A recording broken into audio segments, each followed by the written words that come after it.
Good morning. I'm Alero Edu, and this is Sunrise. And I'm Makine. Good morning. And is it okay to say Happy Children's Day? In 2 days' time. I can't say in advance.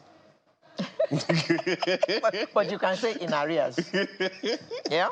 So, especially because, it's going to be Monday. Of course, we'll be dedicating quite a bit of this morning to that, to celebrate the children and in different ways today.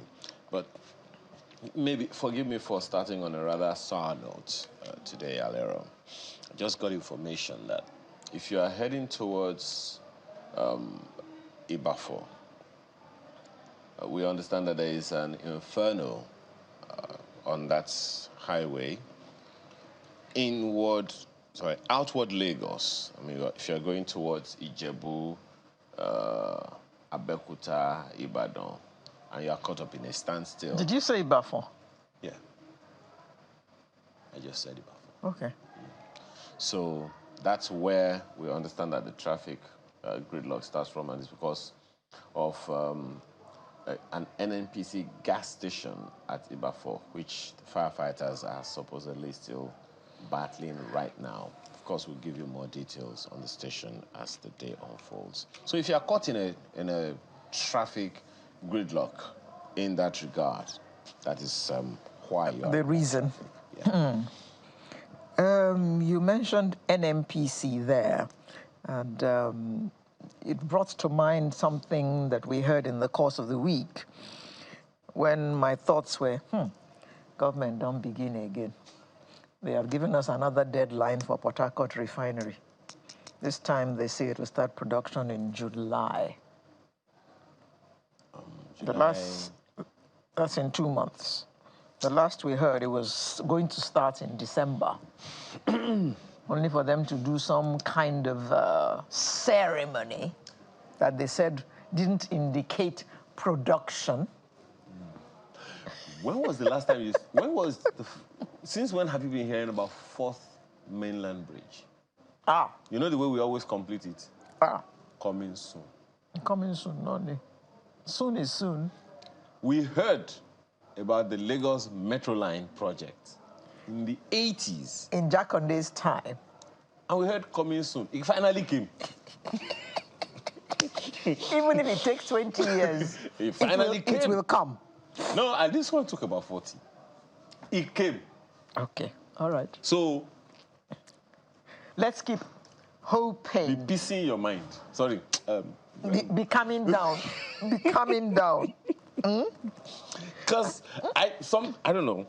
Look, chemical engineers came out and said, guys, tell Nigerians the truth. We have been waiting for unrefurbished refineries for eons. Reminds me of what a friend of mine said, a particular radio station at the time. They were repositioning for productivity, for profitability. You said it in Euro. She said it in Euro. He said, I think reposition and reposition. Reposition. We'll be repositioning. We still don't have any position. So please tell government, whoever is in charge, tell Nigerians the truth. We will not begrudge you. We've been waiting for eons. We've been waiting for a long time. But tell us the truth. If you tell us it's coming in December, we won't quarrel. See, hello. You know. Tell us it is coming in 2025. We will wait. We are not going to run away. We'll be waiting. Oh, dear. At least you are government. We know when Dangote said we will start selling kidney, we understand that they have started selling diesel from Dangote refineries. But if your own is going to be until 2025, we will wait. But just tell us the truth. Did you see Dangote speaking at some gathering? I think they were in Kigali or somewhere, where he said, give us 3 or 4 years. Africa will not need to import petroleum products anymore. Yeah. Wow. I mean, it caught me and I said, really? Yes. Dangote refinery is the second largest in the world, from what I In the understand. world. In the world. 8 billion people. Dangote refineries is the second largest in the entire world, and it is located in Nigeria. So for the man to say that, he knows what he's talking about. Now, so when state-owned refineries are not able to achieve these things, it's not because we can't. It's just because there are some elements in whatever shape or form they plant themselves here and there, who are hindering, including bureaucracy. Yeah, exactly, especially bureaucracy. So, by the way, have you had your cup of cocoa this morning? I think I'll settle for cocoa after the program. Please. It's the kind of thing that can cause, that happened in 1864. There's cocoa. And then there's cocoa. Okay. Cocoa. No, they're two different. They're two different local governments. I will drink cocoa after the program. Can decide to put milk. Can decide to not put milk. It's fine. You can use water, whatever it is. Then after drinking the cocoa, you can then please remind government to leave religion out of governance. Case in point. This matter of this 90 billion naira for Hajj, I hope there is a budget for 90 billion that will go to those who are going to Israel.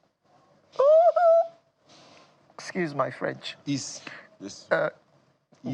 going for pilgrimage. See, Alero, there is something we don't want to discuss. In the Nigerian constitution, unless maybe I'm making a mistake. No, you're not. Because I know where you're going. We are a secular state. In fact, I think it was the government of Jonathan that made it. Look, in case you guys have forgotten, leave religion out of it altogether. State. And a secular state means north, south, east, west of the Federal Republic of Nigeria. We're a secular state. So when I'm hearing Christian this one, Christian that one, Islamic this one, I'm asking myself, did we change the policy at some point that I'm not aware? No, the Constitution hasn't been changed. So the Constitution hasn't changed. It has not been amended. That we have certain sections of religions in the country. We have state religions. States have religions? Well, some do. I'm not aware. Some do. But because, wouldn't that be a violation of the Constitution? Does the Constitution say that some states can have religions? Tony Daniel, legal practitioner, please help us out. Because, I mean, this is a I know it's a difficult one, it's a touchy one for us to have and everything, and that is why when we're talking about politics, we're looking for president or vice president or governor, we are looking for, is it Christian Muslim? Christian when Muslim. Does that change the price of bread? By the way, they say that price of bread is now 1.6. No, it's 1.8. 1.8? Yes. Thank you. Next item. Meters. I keep, you know, that they. It's like these people have decided that they don't want you to rest. They have posted the new cost of meters. Yeah? And meters are approximately 150,000 for one phase and approximately 250 for 3 phase. The customer pays for it, but the meter does not belong to him. I mean, that throws me because, okay, I buy a meter or I change the meter in my house now to a prepaid meter because I want to only pay for what I use. But when I'm moving from that accommodation, I don't take the meter with me. It's an argument that it's a conversation we need to have, and it's an argument that has been ongoing. And some people try to compare it with telecoms. I said, okay, fine, you make sense. No network. Alero network does not buy my phone for me. But I use Alero network to make calls. Underground, over bridge, everywhere, Alero network supplies me telecom service. But it's my phone. It's your phone, exactly. I can decide to port anytime from Alero to Ayola network. Full stop. And nobody will begrudge me. Thank you. As a result of that one. It is my phone. My SIM. But So your can meter we doesn't do work that? the same way? Can we please do that for electricity? I will pay humongous amount of money to get the meter, and then I don't own it. You don't own it. Please. And in fact, if you go and read, it says clearly, this is the property of. Meanwhile, yes, it's and that. I paid for it. Yes, you paid for it. Anyway, no. Before we go to the menu, yes, we have to celebrate the children because we won't be able to do it ourselves. You know, I'm looking at, we've been having children-related initiatives and laws and policies since 1943. Then I'm still asking the question. And then we have the Child Act. Child Rights Act is very, very recent. But I'm talking about the ones since 1943. We are up to now, including the Child Act. Up to now, yes. In fact... and we still don't see any benefits that go to the children. And we talk about them from time to time. We're going to elaborate a little more on that conversation today, and someone needs to... Because when you say... I saw a comedy. Someone saying, we are the leaders of tomorrow. He used to... Okay, it was Clean the Drunk. So we are the leaders... No. Jonas Agu. We are the leaders of tomorrow. He used a baby's voice. After 30 years... He used a mid-range voice. We are the leaders of tomorrow. And at 70, we are the leaders of tomorrow. Oh, my God, these comedians. So, yes, the menu. We're going to start by talking about set of 2023 governors 1 year after. You remember they were all giving themselves, they were all telling us what they had done in the 1 year they had been in office, even though some of them didn't quite make sense to me. Well, and then let's have a review of initiatives or laws, policies of governments over the years concerning Children's Day, which we'll be celebrating on Monday. And being a Children's Day on Monday, we'll be looking at wellness for children. Yeah. Still on children, we'll be chatting with upcoming stars. And then we shall have our Artist of the Week, with which we will close the program, as is usual. And she is a she. Not shim. Have you gone to see Yellow Day yet? Come on, why are you letting the cat No, I'm not escape? letting the... Is she the only one in Yellow Day? Okay, well, actually, you had one last week and the week before. We didn't have one last week, did we? You're growing old. Okay. Please, grab your cup of cocoa. Coffee. Cocoa, please. Or cocoa, whichever one. One is black, one is white. Well, both of them can be cream. I will be right back. Well, thank you so much for staying with us. Well, still talking about Nigeria, of course. You know, that tag set of 2023 governors reminded me of when the president became, when the president got into office, he invited a set of 1999. You know, more or less, yes. Yes. So let's talk about one prominent one was missing, though. Which was? BRF. No, he was not a 1999 governor. Oh, Chief of Staff. Oh, do you want Chief of Staff. You want to have a set of 1999 Chief of Staff? It wasn't even a 1993 Chief of Staff.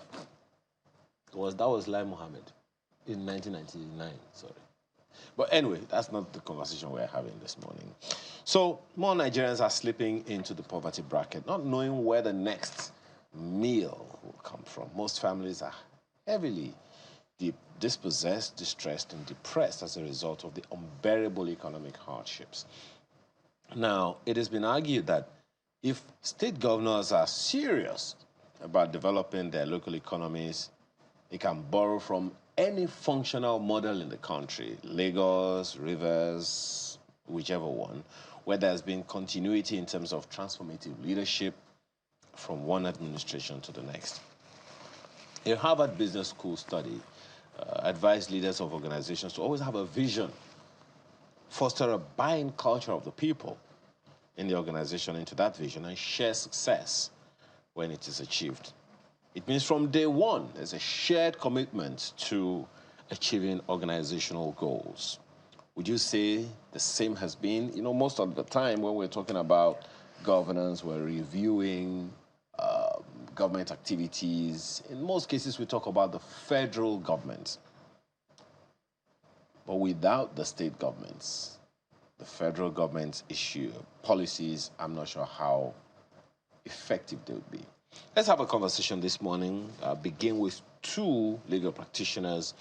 Mr. Ife Ajayi is here with us. He is a legal practitioner. He's with us here in the legal studio. Thanks for joining us today. Thank you very much. And in our Abuja studio, we have Silas Ono, who is also a legal practitioner and a politician. Thank you for joining us today. Thank you, Makinde. Good morning. Morning. Let's begin with you, Mr. Ajayi. 1 year after, some of the governors are returning. Some of them are first-time governors. So, and from the very beginning, it has been clear that no matter what initiative the federal government comes up with, without the partnership or collaboration of state governors, it's a mirage. In 1 year, everyone has been talking about harsh and hard economic policies of the federal government. Little mention is made of state governors or state governments. What's your assessment of that position? Yeah, good morning once again, and it's good to be here. I would say for quite a while, as a general rule, the basic responsibility of government, either at the federal, or at the state level, or at the local level, is to ensure to bridge the gap between the have and the have-nots, and to ensure equal distribution of commonwealth and the protection of the rights of the citizen. How far have we fared in this regard? We have fared quite poorly. And the reason being that for quite a while, the citizens have always emphasized and placed their focus on the federal government. The federal government has always, evidently not performed satisfactorily. But for some reason, only towards political circle, we see people talking more about the state governors or the state government. And I think personally that most of the development we seek as a nation should emanate primarily or mostly from the state government, because it's a subnational which in turn is closer to the grassroots. So in terms of more routes, more road, more infrastructure, more development that we seek, I think the state governors or the state government have not done too well. Now, going back to your question with regards to how far have this calendar year from 2023 to 2024, I would say we can excuse those governors that are coming in for the first time and they're in their first tenure. And the reason being that it's just 365 days. They probably would need time to settle in. They probably would need time to form a cabinet. They will probably need time to, come up speed, understand how public service work for those that have not been in public service before. And, begin to settle in to formulate their own agenda or their own plan for the growth of their respective states.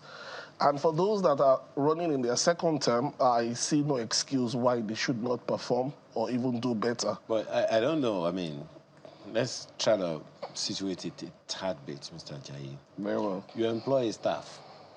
He's a middle manager in your organization. 1 year after, he's still trying to settle in? Yes, and the reason why it is altogether not as much as just employing the staff. Now, politics is riddled with so many intrigues. Now, look at the event of the reinstatement or the reinstatement of His Royal Majesty Emir of Kano. You would see that for the past 1 year, they've been battling with going to court, trying to stabilize. There are factors that might actually come up as a result of political intrigues. And if you are not quite savvy in politics, especially in certain states that have political, tension, it's probably a year of learning, going through the course. Anyway, I don't know if Silas agrees with you on that. Yes, that's what I was going to ask you. Mr. Ono, do you agree with him, or do you have other thoughts? Well, thank you very much. I think to start with, one must identify first the issue of resource control, which basically talks about resource generation and distribution amongst the various tiers of government and state, federal, and local government per se. One will be expecting too much to think that the governors will perform magic. Because what I see state governors are basically people who collect money from the federal government and share it in their states. A lot of governors have not, up till this day, since 1999, a lot of governors have not realized that they can invest with the resources they have been given. Look at, for example, the former governor of Akwa Ibom State, investment, which is very viable with the Ibom Air, generating resources for the states, which augments whatever they get from the federal allocation. I'm certain that if those resources are managed well, Akwa Ibom State will have extra money to foot their bills. So looking at the governors, especially the first-term governors, between last year and now, one will say that a lot of them have not really performed credibly to justify the confidence reposed in them. I'd like to make an example with my own state, Ebonyi State. The governor, one must commend him, for example, for clearing a pension backlog from 1999. You will be wondering what all the other governors who were there, including one that is minister now, were doing with the pension funds. This man came and has cleared pension debt from 1999 till date, and also salary arrears, being owed civil servants. But for me, I do not count these things as achievement. However, one must commend him because he has relieved a lot of families of financial burden. And if there is any viable economy in the state, this would translate into more spending power for a number of citizens resident in that state. But by and large, one would not be able to point at any concrete project, say, this is what this governor have done between 29 May 2023 and today being 25th of May 2024. There is nothing physical, and the core duty of government is mainly to provide infrastructure, security, to enable people and private investors operate freely within the economy. You look at Enugu State also, if you go to Enugu State, you will be forced to also clap for the governor, because since I knew Enugu State as a human being, they've not had pipe-borne water, public water supply. And this governor came and said, look, I'll do it within 180 days. And today there is a measure of public water supply in Enugu State. So one can commend him. This is a critical infrastructure that any government should provide for its people. So I commend the Enugu State governor for that one. That is the kind of leadership one is expecting from governors. But by and large, you look around the country, yeah, you must commend someone like Governor Dauda of Zamfara State, who is also taking agriculture to the next level. I'm one person who believes that the federal government has no business in certain sectors like agriculture. What do you need a minister of agriculture for? The farmers are mainly in the local governments. So what you need is a policy that can encourage the exportation of our finished agricultural good at the federal level. But agriculture policy should mainly be domiciled in the states. The money you send to federal minister to be going for conferences, paying salary to civil servants or the federal ministry, I consider all of that wasted resources. If you pump it into the states and down to the local government, you will have more results. Okay. Same apply to many other ministries that we have at the federal level. Yeah. Okay. Mr. Jai, by and large, the money shared at the FAC is more than it used to be. Because I think last month, I think we heard that 1.2 trillion was shared. Because the money is now more, of course, people's expectations are also high. They want to see more being done in the States. Are there any standout governors for you who are doing great things as a result of this extra money which is coming to the States? Very well. Like I started off by saying, if you run a private organization and a new leadership at the management level is brought in, you could hit the ground running within a week, 2 weeks, and things begin to, turn out well. But when it comes to the issue of politics, it is primarily very difficult to have that. However, there are certain state governors which we can see overwhelmingly have the support and the mandate of its people, such as Governor Alex Oti of Abia State. You could see when he came in, Alex Oti is coming from the background of the corporate setting. Apparently, he had vowed for the position of governor about once or twice, so he was better prepared. From day one, he hit the ground running, and there was no distraction by courts, political tumult, because everybody in Abia clamored for him. It was overwhelming, and his victory was clear. So he had the mandate of his people and the support. So politically, he had the free will to do quite a lot within a short period of time. But you wouldn't say that much in a very contested state whereby there is not the overwhelming support. So when politically you take certain step, even in the best interest of your people, and it would probably bring about some temporary hardship, you would see that politicians could take advantage of that and begin to cause trouble. However, one more thing I would like to say is that state governors, and I think it applies to even the government in general, it's high time they start running their state or their government or their parastatals like a typical organization. And when an organization is well organized, there's a succession plan, there is continuity, there is discipline, you would realize that most of the state governors would perform well. Now, there was a time in Nigeria, civil servants would get to work about 10 o'clock, 12 o'clock, probably they leave before the time to close.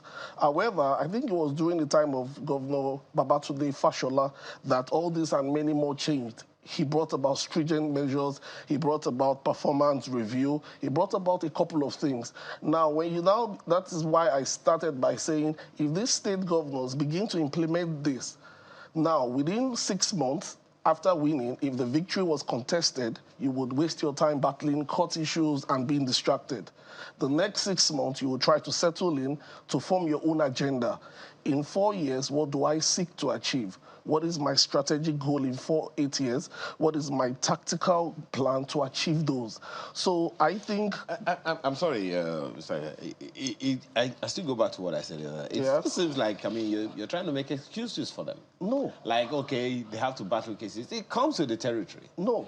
I'm saying and my question was, are there any standout governors? Yeah, I've mentioned Alex Oti. Yes. Then you have the Patrick Umba of Enugu, which himself is quite promising.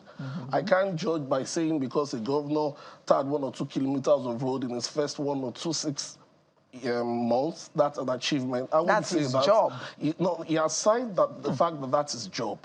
You're going to measure him by the long run of his tenure. So certain governors might start quite slowly, and they would build the whole thing. I'm telling you about the issue of the foundation of building a right state. We're so quick to want to see them just throw up skyscrapers and throw up this. No. This is why Nigeria has been in this level. We should be able to define by saying, oh, in 4 years of this man's first term, this and this is what he has achieved.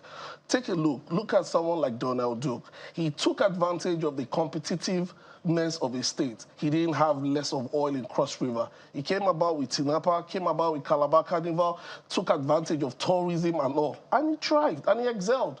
However, when Donald Duke left office, what happened with all those? So these are the reasons why I said that each governor should decide and determine this is going to be my agenda if I'm governor of Osun State over the next 4 years. If I'm governor of this is what I'm going to define and do over the next 3-4 years of my tenure. And that's why I said that it's a procedure whereby they have to build the groundwork and build on their legacy and deliver on their promise to their people. Yeah, Mr. Ono, any standout governors from your point of view? Other than the Ebonyi State governor. Well, thank you very much. No. Ebonyi State isn't standout governor. I just commended him for paying a backlog of pension. Apart from that, there's nothing else going on in Ebonyi State outside sharing of money to commissioners, board, and all of that. That is the only thing happening in the states.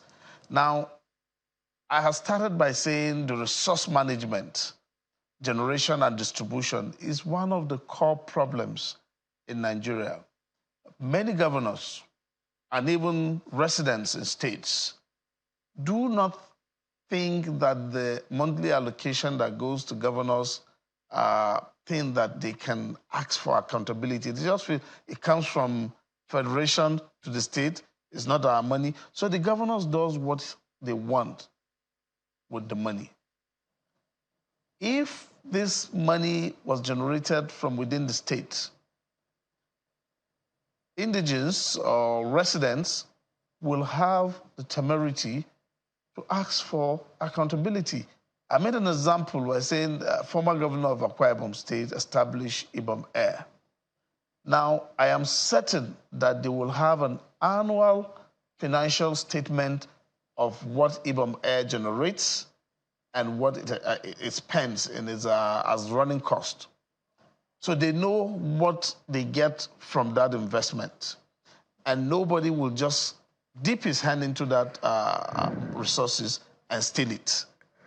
Now, what you see with the federal allocation is when that comes, they say we have paid salary, we have paid some foreign debts, and there is nothing left. But the governors are still looking good, growing fat, driving big cars, being able to maintain their lifestyle, empowering their friends. That is the word, empowering their friends and political associates. So it's a basic case of resource waste. That is what is happening at the state level now. So we need to rejig our resource management system. The federal government should not be the one handing out money to states and local government. Meanwhile, these resources, where this money are generated from, are at the local level and in these various states. The reverse should be the case. The local and state government should be contributing to the central purse. Okay, and then you will find more responsible governance at the state level. People will reduce their focus on the federal government and begin to face the state and local governments. Well, Mr. Right now, everybody that makes a world focuses of on the sense. federal government. Forgive me for interjecting. Why that makes a world of sense. One of the questions that I would want to ask of you, is, we're trying to assess 1 year after the set of 2023 governors. And you have made example of 1 or 2 persons here and there. Let me begin with the area of collaboration between the federal government and the state governments. What would be your assessment of that? There is no, was it you or Mr. Ajayi was talking about agricultural interventions. The president declared a state of emergency on agriculture earlier on in the administration.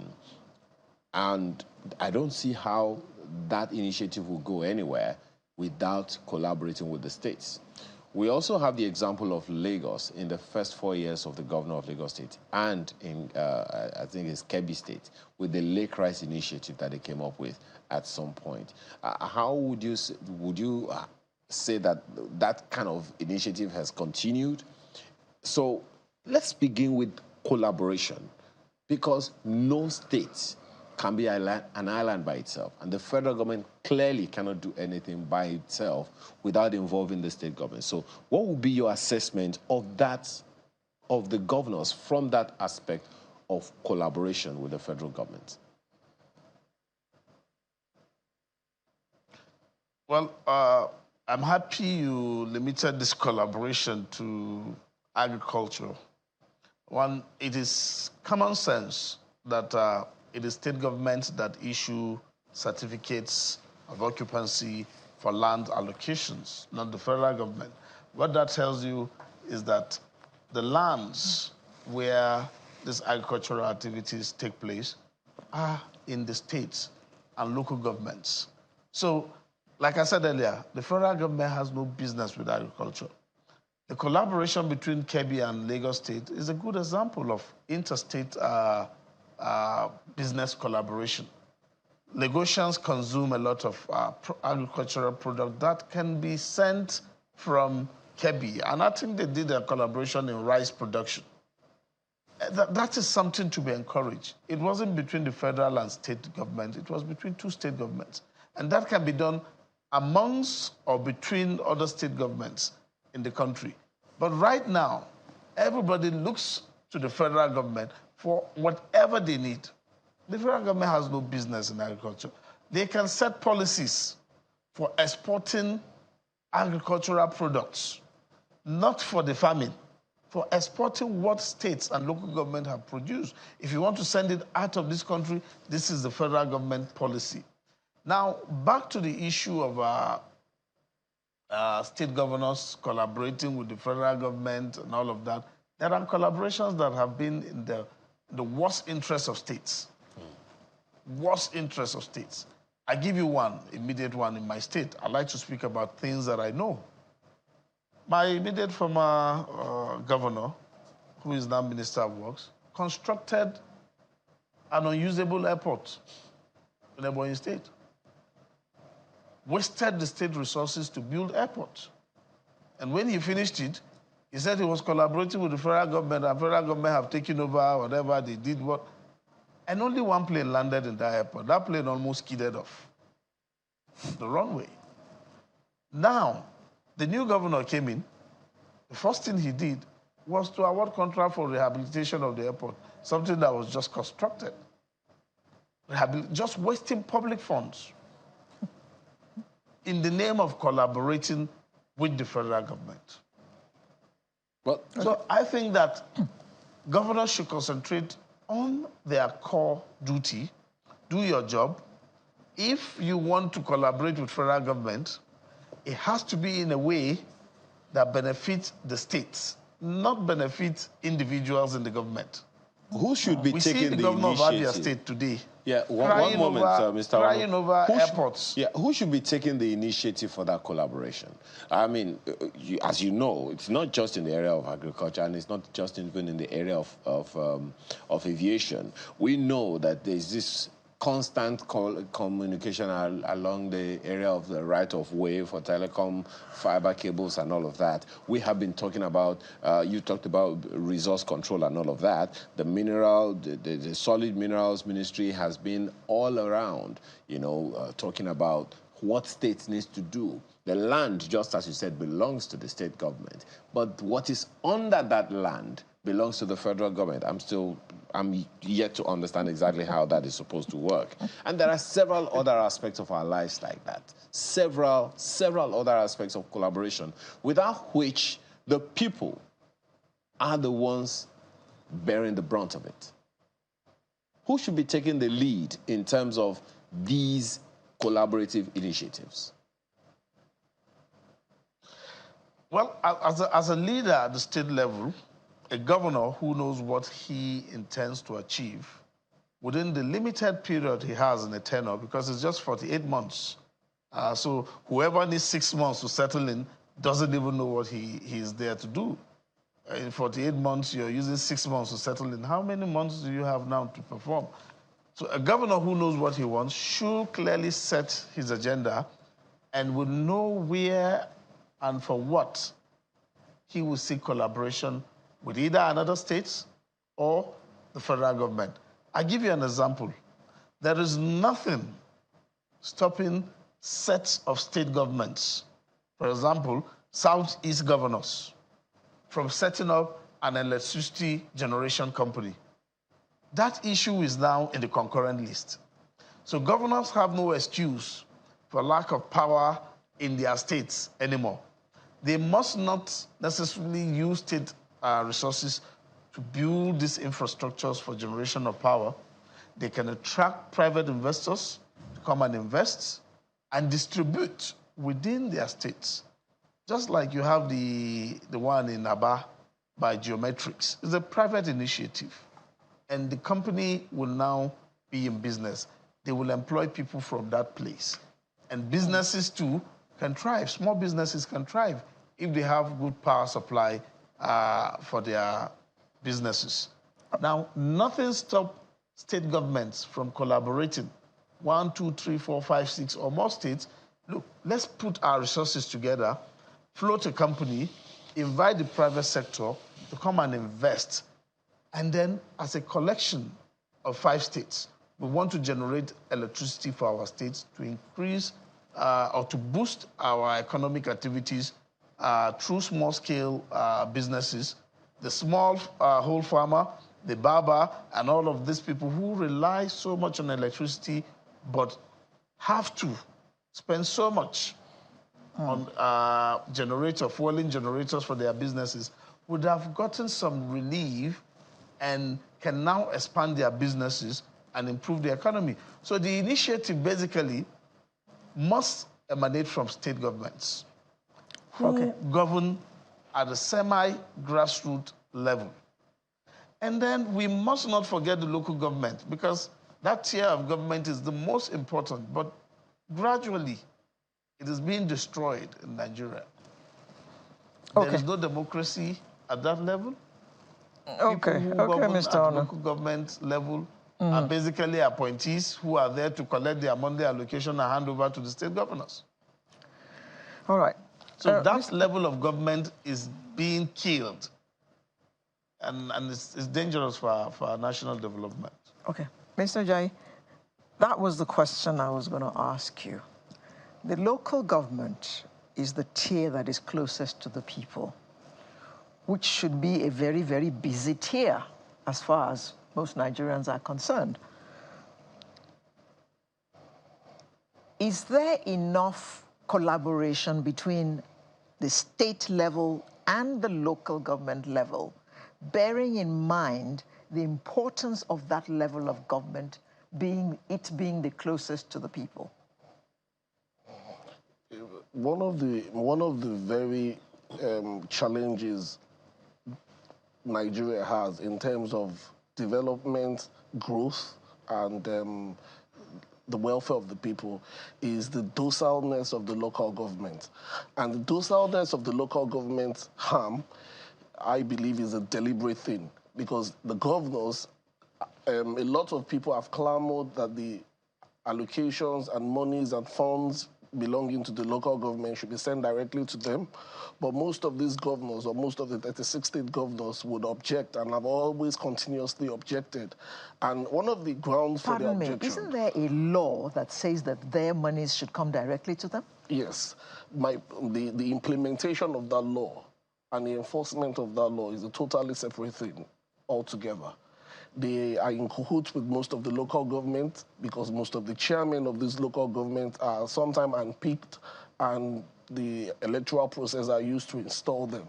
So most of the local government chairmen themselves cannot object to the will of their respective governors. So that, in certain ways, is a collaboration which is not in the best interest of the state citizens of the state. And talking about collaboration with the federal government by the state governors, very well. The president of Nigeria, President Bola Ahmed Tinubu, has indicated he wants food security for the country. And in doing so, there are other measures we could take, looking at states who also have potentials for agriculture. And now, one of such collaborations can come as a result of security, because farmers, at some point, because of the security in the nation, has impeded the growth of food from the northern part and certain part from the south.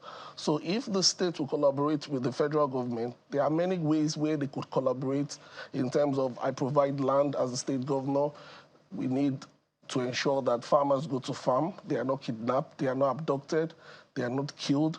There should be that level of security, and they should be, and that this brings me back to what I was saying initially.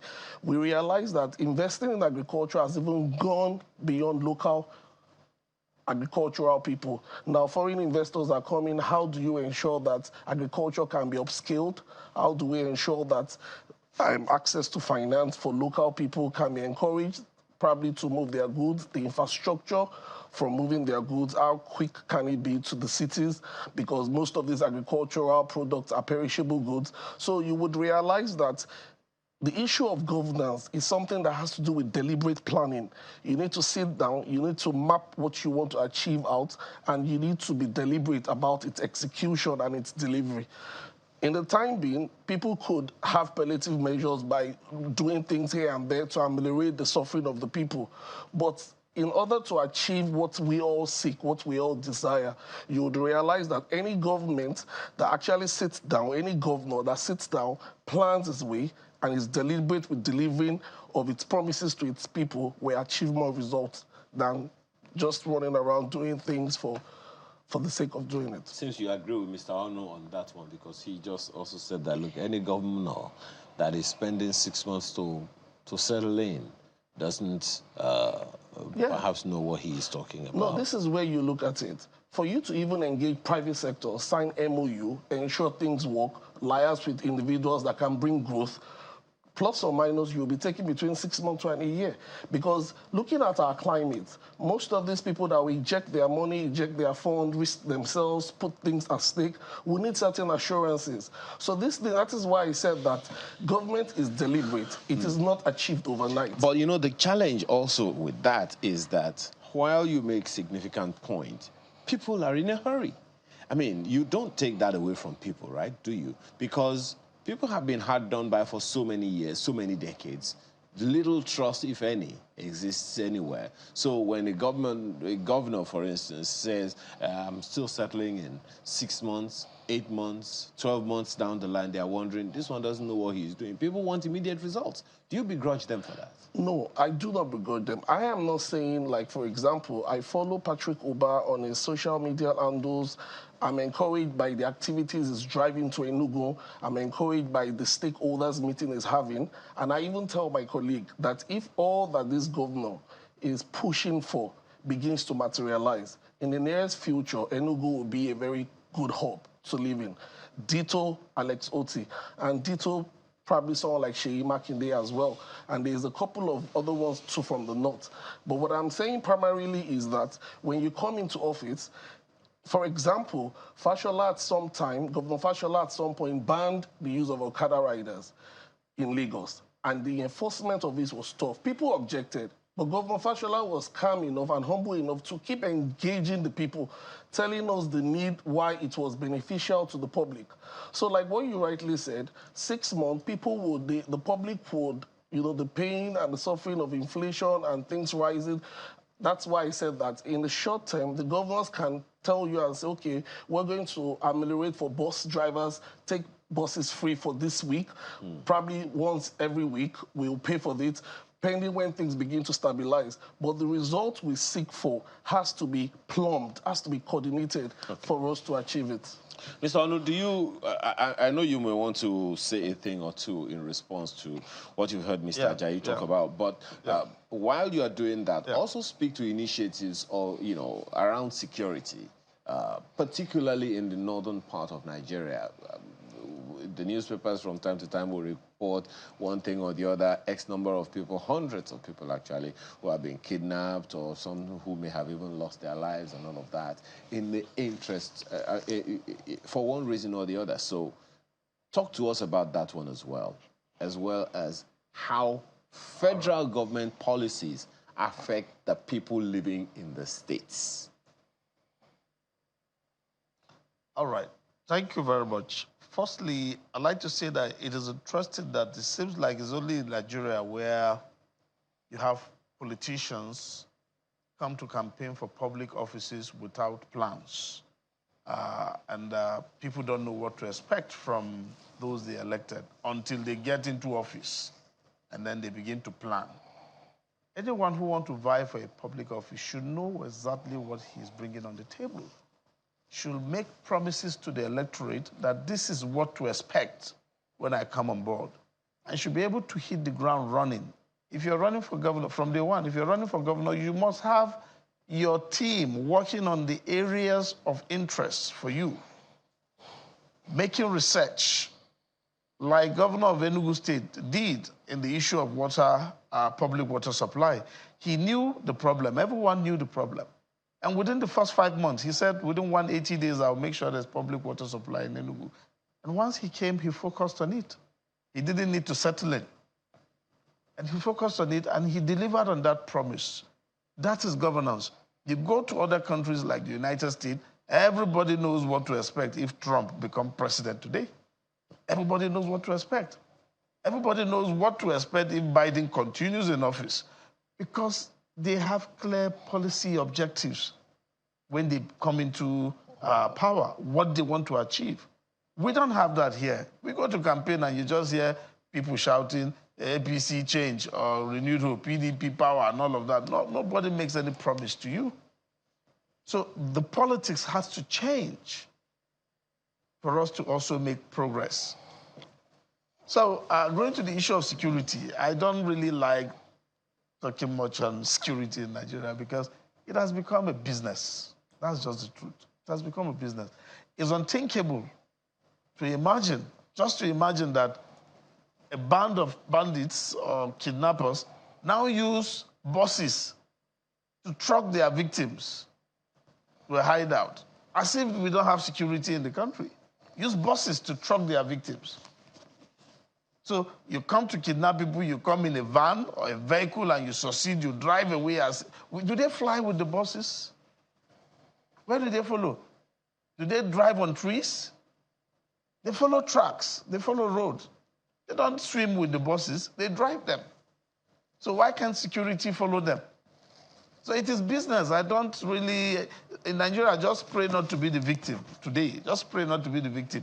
Nobody has interest in dealing with this issue. The other day I was reading that a soldier was dismissed for stealing jewelries worth 35 million from a general's wife. I saw it on Twitter and I posted, where did the general's wife see 35 million to buy jewelries? How much is the general's salary?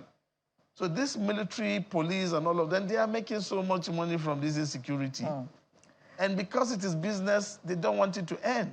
So it will not end until we have a government that is interested in sacking as many police, army, to make sure that there is safety and security in the country. We're going nowhere. So it's a big business, multi-billion-dollar business. It will not stop now. It will continue. Mr. Ono, don't you think that the governors are getting away with what they're getting away with because we, the people, are not asking for accountability enough? We ourselves are shirking in our responsibilities. Yes, we can't do that right now. With this kind of INEC that we have, we cannot do that. With the INEC we have, until that day where your vote, when your vote begins to count, the people cannot hold government accountable. The only way you hold government to account is your power at the ballots. So today, you have a person running for governor, he literally selects those who will be in the House of Assembly. Are you saying, Mr. Ono, that the elections that brought in the governors is not credible? Is that what you're saying? It hasn't been credible since 1999 till date. In fact, this last set of elections turned out to be the worst. I participated in an election in February. It was anything but an election. And then you find the INEC chairman without any moral right coming out to say governors just appoint local government chairmen. So he wants to now take up the responsibility of conducting local government election when he has not been able, with his institution, to conduct the ones he's been are saddled with. So, but all the reports, Mr. Onu, as a just a second, nation, all the reports, intentionally reform just a one lot second, of if our you can hear me, institutions. Mr. Onu. All the reports, both from observers of the election and the ones that came from abroad, saying that the elections of 2023 fairly represented the interests of the people. You don't think that they count for anything? These are diplomacy. Nobody will want to come and be running down your country, and the government also lobby most of these observers. All right, Mr. Onu. Let me ask you if Mr. Ajayi. Let me ask you if Mr. Ajayi agrees not rock the with table. Mr. Ajayi, do you agree with him?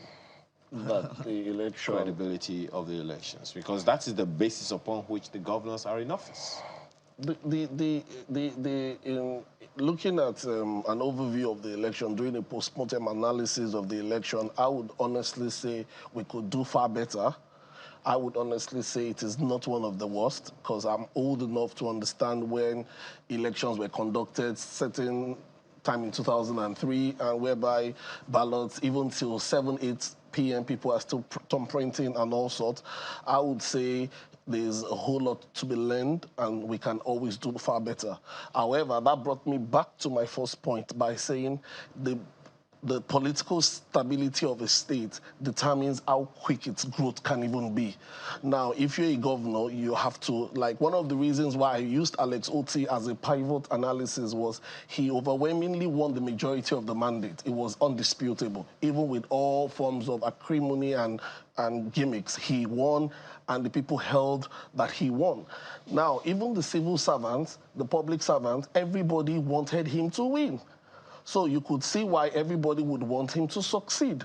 But in the event whereby 80% of probably the civil servants are even working in cross-purpose against him, the political situation in this country, you would see putting it within 6 months to 1 year, it could be quite tough. Absolutely. So that's why I started by saying that if you look at first-time governors, you probably might just excuse them or slap them a bit in the wrist to see that they're just coming off the curve. Okay.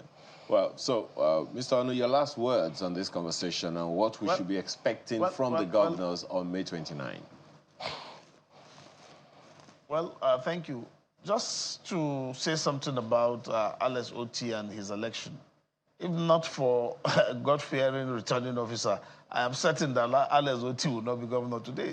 So you see, the vote of the people in Nigerian election hardly matters unless there is somebody to protect it.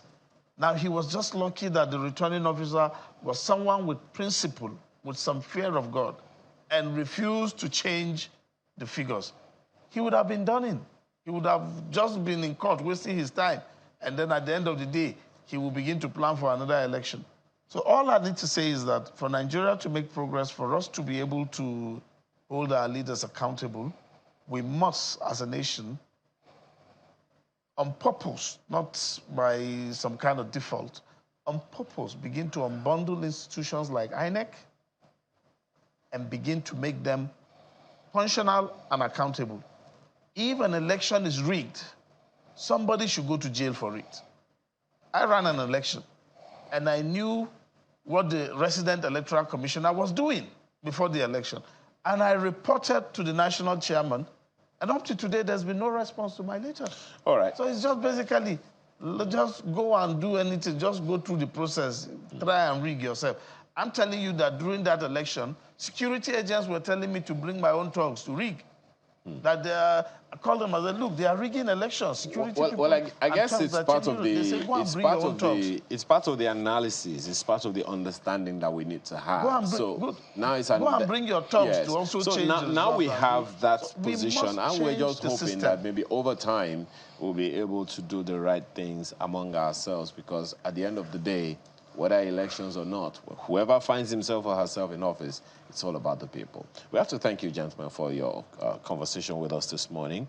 Silas Onu is a legal practitioner and a politician who joined us from our Abuja studio, as well as Mr. Ife Ajayi, also a legal practitioner. Thank you so much for joining us this morning. Thank you for having us. So we return for the next conversation in a moment. Just stay with us.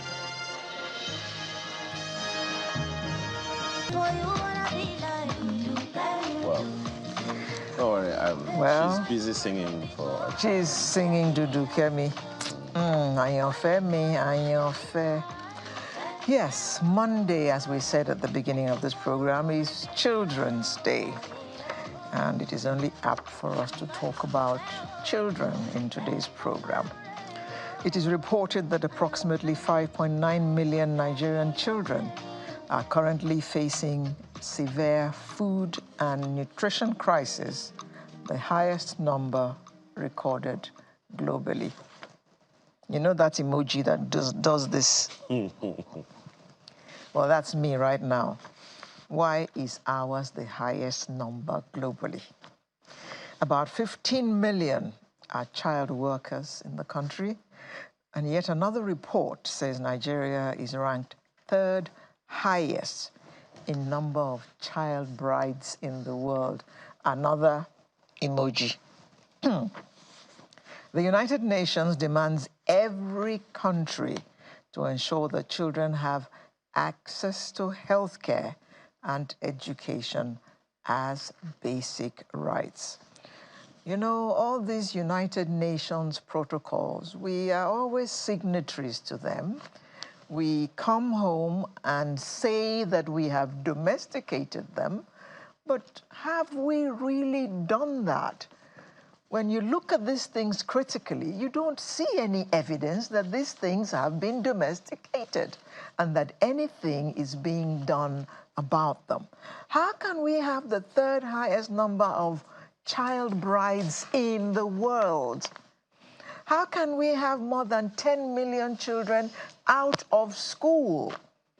And yet we go there go through all the motions. We go to all these conferences and we sit down with everybody and we're seen signing. What is the meaning of all that? Kingsley Obom Egbulem is here with us. He works with children and he writes books for children. Good morning, Kingsley. Good morning. Good I to wanted see. my own emoji, but I couldn't find it. So, I don't know. Use your hands. Okay. Thank you. So you too are adequately ashamed of these statistics I just read out. Well, if there's anything more than ashamed, it's mourning. Yeah. You stated that we have 10 million out-of-school children. That was as at 2020. Now, It gets worse. yes, it is 20 million. Yes. And many of them dropped out of school in the last 4 years or thereabouts. So a lot of children. What is the reason for that? Why in the last 4 years? Why have more children dropped out of school? Okay, parents' earning capacity had actually has dwindled, and then Public schools? oh, of course, and then not all public schools are free. I hope you know that. I mean, thank God for Lagos State and a few other states. And then child brides. Sorry, on that, I'm actually a little befuddled by that. There was this national policy on education in 1977. I'm sorry, I have to go there. Okay. There is a provision in the Constitution of the Federal Republic of Nigeria that talks about free and compulsory yes, education. Exactly. National policy on education in 1977 emphasized free and compulsory primary education. Of course, over the years, that has been revised to improve access to education and all of that. So, at what point did we change that policy? As a matter of fact, most of the elections around that period, that was the thrust of the campaigns. The Awolowas of this world, Ambrose Alis of this world, Pa Adekunle Ajadi. I mean, that was the thrust of their campaign, and they implemented it. So, your question, at what point did we change the policy? Maybe when we started keeping cash in overhead tanks. I think that was when the policy changed. When we started buying deep freezers and stocking cash in them for election because something must give. There's no way you will keep 10 deep freezers at home. You know, Kingsley, cash. This may all sound a little comical, but just a second. I'm looking for. It was in 1979. I don't know, Alero, if I'm correct, that we had what they called then the International Year of the Child. Yep. And the NTA at the time was agog with all kinds of information about the International Year of the Child. That's the song.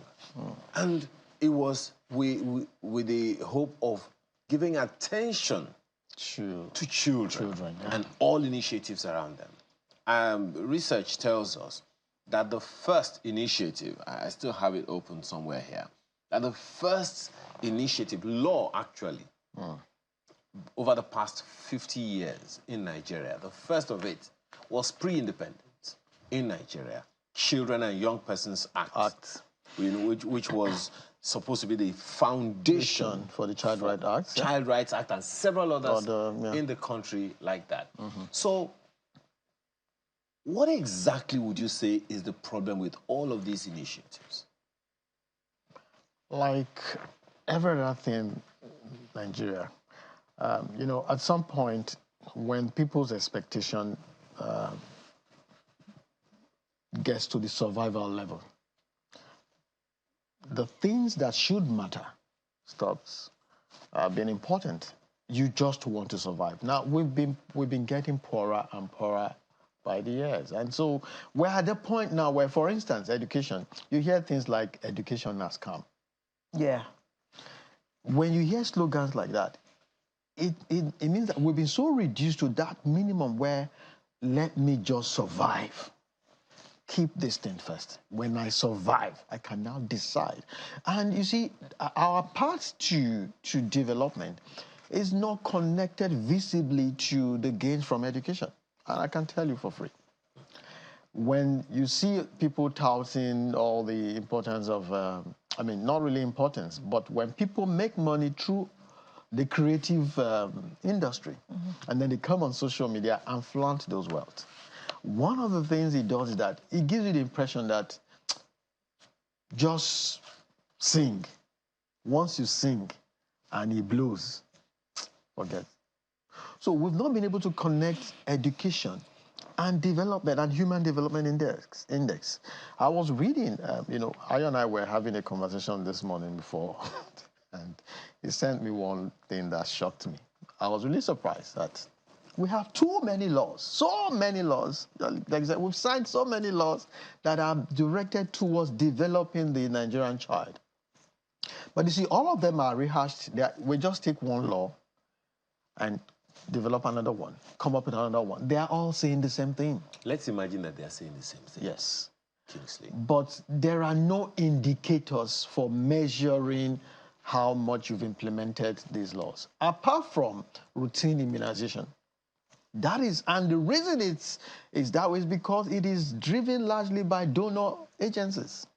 The World Bank, the WHO, UNICEF, the Gavi, the Global Vaccine Alliance, the Bill and Melinda Gates Foundation. These are the people funding over 80% of our routine immunization. And that's why they want the numbers. Otherwise, every other thing that we're doing on our own, boy. We have... Okay. You know this thing about child bride? Yes, please. Maybe it hurts me so much because I was a girl child, because I'm a woman. And you are now a babe child. Thank you very much. We have seen enough literature about VVF. Yeah. So it is now an issue of culture and religion. Yeah. Yeah, that's it. Say it, say it, So, say it. Don't, I mean, there's no political correctness. you have a girl child and you give her out in marriage at the age of 10. That's it. And you know what is going to happen to her. It is not a suspicion. You know that almost certainly this child is going to be sick for a long time because she's not physically ready for what you are sending her into.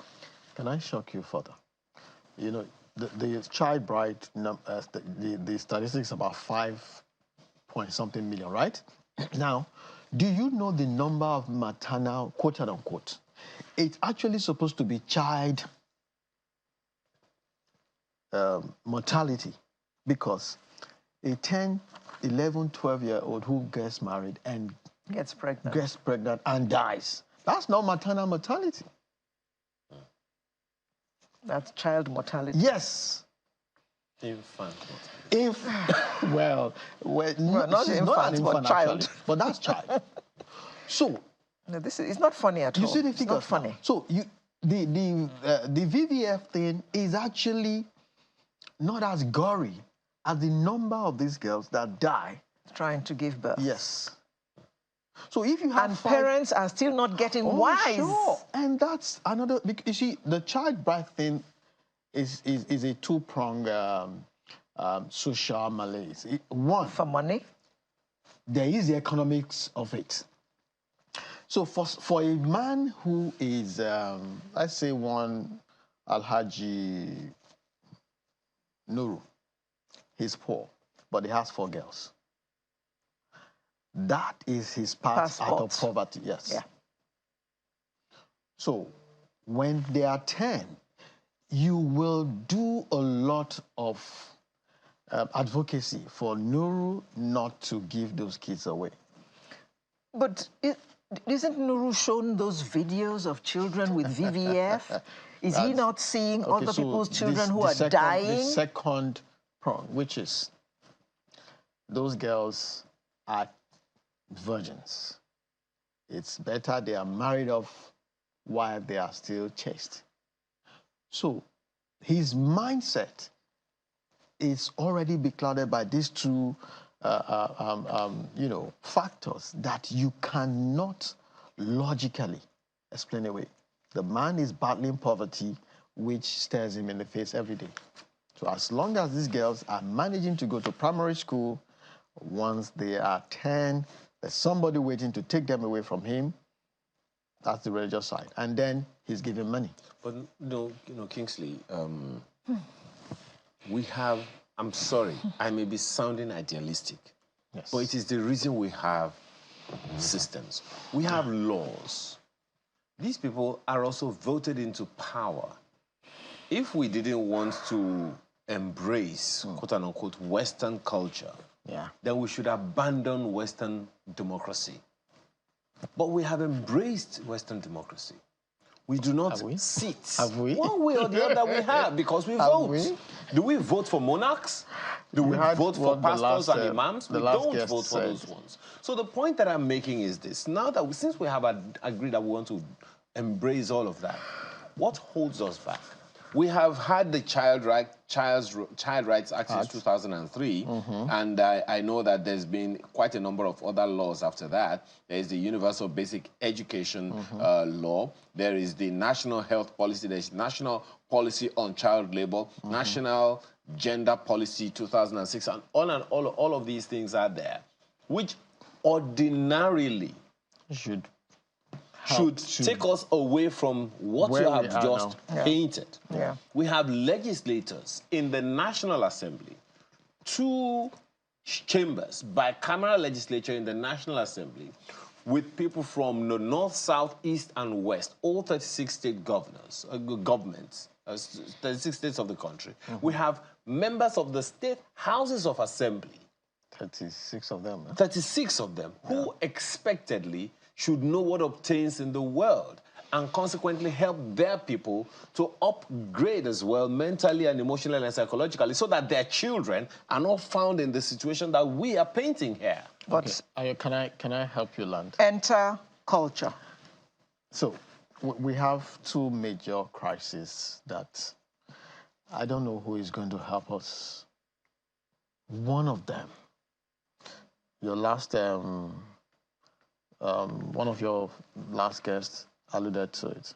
Our route to leadership is brigandage, is draconian.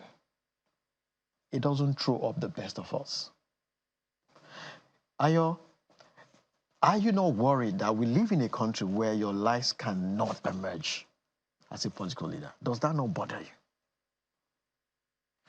As in, as sound as I am, I can't lead this country. I can't lead politically. I can't vie for Local office. government. Yes. As altruistic as my intentions are, I have functioned in places where, I had responsibility for developing human capacity without any remuneration. Now, if I want to become a political leader, I will have to live that dream in my dream. That goal in my dream. So we have a problem where the path to leadership, to political leadership, is such that it only favors the emergence of marauders and bandits. That is where we are. Until we seated here can aspire politically and be voted without having talks, without stealing, then you can now be talking. Because when somebody emerges as a political leader in this country, it is a captive mentality. The guy is there to steal on behalf of people. And you see it everywhere. What you see that we're celebrating are just the exceptions. I'm telling you the truth. So, let's be more graphic now. We're still discussing a guy who paid school fees up front for his kids. Go to the states where that guy presided over. It's hell. That is the norm. You see, in the 21st century, we are celebrating Alesoti. Why should we? We should be ashamed that everybody is talking about Alesoti in 2024, He's Nigeria, only doing his when job. we had Baba Awolowo. Most of us went to school because of that man. True. Bruce Ali, many of us went to school because of that guy years ago. And in 2024, we're talking about Alex Oti. No, now. He came late because we've had a trajectory that was worth celebrating. And then all of a sudden, the gangsters came. 1999, that was when the gangsters started raping this country. And it has never been nice ever since. Okay. Now, the theme for sorry, children's... she mentioned culture, Okay. which is, boy, that's our being. Our culture. It's, some say, Kingsley, no, there's so much in our culture.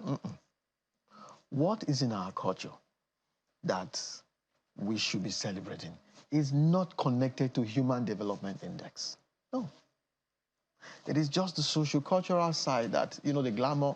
But in terms of developing the human mind, today, you have professors who still go to shrine when they are sick. You have PhD holders who are sick and they are on the altar of a church. And they are pouring water on them. And you're asking, how did we get here? Anyway, let's talk. This is about Children's Day. We're just trying to review all of the various government initiatives over the years that have been targeted at children. Part of the challenges and implementation. Just do a simple Google search. Initiatives for children on ChatGPT or BARD, which Alera uses. He will even give you challenges and implementation problems. The ones that about 12 of those, even though some of them were not so narrow to children, but at least you can leverage on them. No, the truth is, bringing them up in the first place means that there's an intention. There's an intention. But that's where for that to happen. But now we are talking about Children's Day on Monday, and the UN's theme is promoting inclusivity. If I'm getting it correct, promoting inclusivity. Do you think? What should Nigeria be talking about? There's going to be a lot of activities on Monday. And then we're going to say we're celebrating Children's Day when we have 20 million of them out of school. Ayo. when about 3 million... We're not celebrating students. We're celebrating Children's Day. That's part of it. About 2-3 million of them are suffering acute malnutrition, as in they don't have food to eat. Well, what if and we are saying the child right today is if it's Children's any Day. cheer, gentlemen and ladies, if it's any cheer, one of the initiatives of the UN is about promoting inclusivity to ensure that all children, regardless of their backgrounds, have equal opportunities and access to education and resources, for which reason we also decided we wanted to talk about education. So that's what the whole thing is about. And the part of the agenda is to improve the lives of children and address issues such as poverty, child labor, and child trafficking. Now, what should Nigeria, in your opinion, Kingsley, because I can see that Leroy is already angry, I'm not going to ask him. What is, in your opinion, should we be focusing on as a country, given all the issues that we have resolved? And what would you expect various government agencies all across the nation to be talking about on Monday? These things, they look so, they look like rocket science rather, but it's the same thing we've been saying. Access to education, health, and then opportunities. Now, what are these opportunities? You see, when you're well educated, you on your own, you can identify these opportunities. Currently, we need 20,000 schools to bridge our gap in education. 20,000 schools. And that means X number of teachers. An average of 500 million naira will build a school. If we invest $1 million every year, in 10 years, we'll bridge that gap. So that will take our 20 million kids who are not in school out of school, because even if they decide to go to school, there'll be no school for that. But the challenge of sustaining those infrastructures is another thing. Yeah, but if you can start, let's even make the first step, okay? Build a school. There are people who are graduating every year, and they need jobs. Education, teaching could be one of those jobs. Inspire people to go to the classroom and teach. How do we sustain The classroom, them? which is sometimes under a tree. When you say how do we sustain them, are you talking in terms of what? Policies? Salaries. Oh, there. Okay. Salaries. Well, if you're spending 90 billion for pilgrimage, surely you can find money to educate the children. When you say salaries, if we're not mismanaging our resources, there are too many things to do. Do you know that Lesotho has not borrowed any money till date? Are you aware? He has not borrowed yet. Well, are you aware? I can't say what I'm thinking. To the best of my knowledge. He has not borrowed yet. He has been paying part of the salaries those guys were owing. I know a guy who supplies Abia State Teaching Hospital drugs. The guy, the debt they were owing him like 10 years ago, they just got paid. Wow. So what's the value of the money now? Well, at least I thought 9 bad. So the guy is paying debt the state is owing. And he's not borrowing money, he's building roads. So the amount of waste in this system. You know, we've always said the thing is not where's the money coming from. No, the thing is, if we cut the waste, the number of SUVs and plug the holes, the number of special senior deputies, senior special. If we cut all of these things, Kingsley, we are talking about children. You are talking about adults. We're saying the same thing, making money available to move these kids into schools. You see, if you cannot do that's the first, the funnel, is a funnel approach. If you suck these children into school, you can now start the next.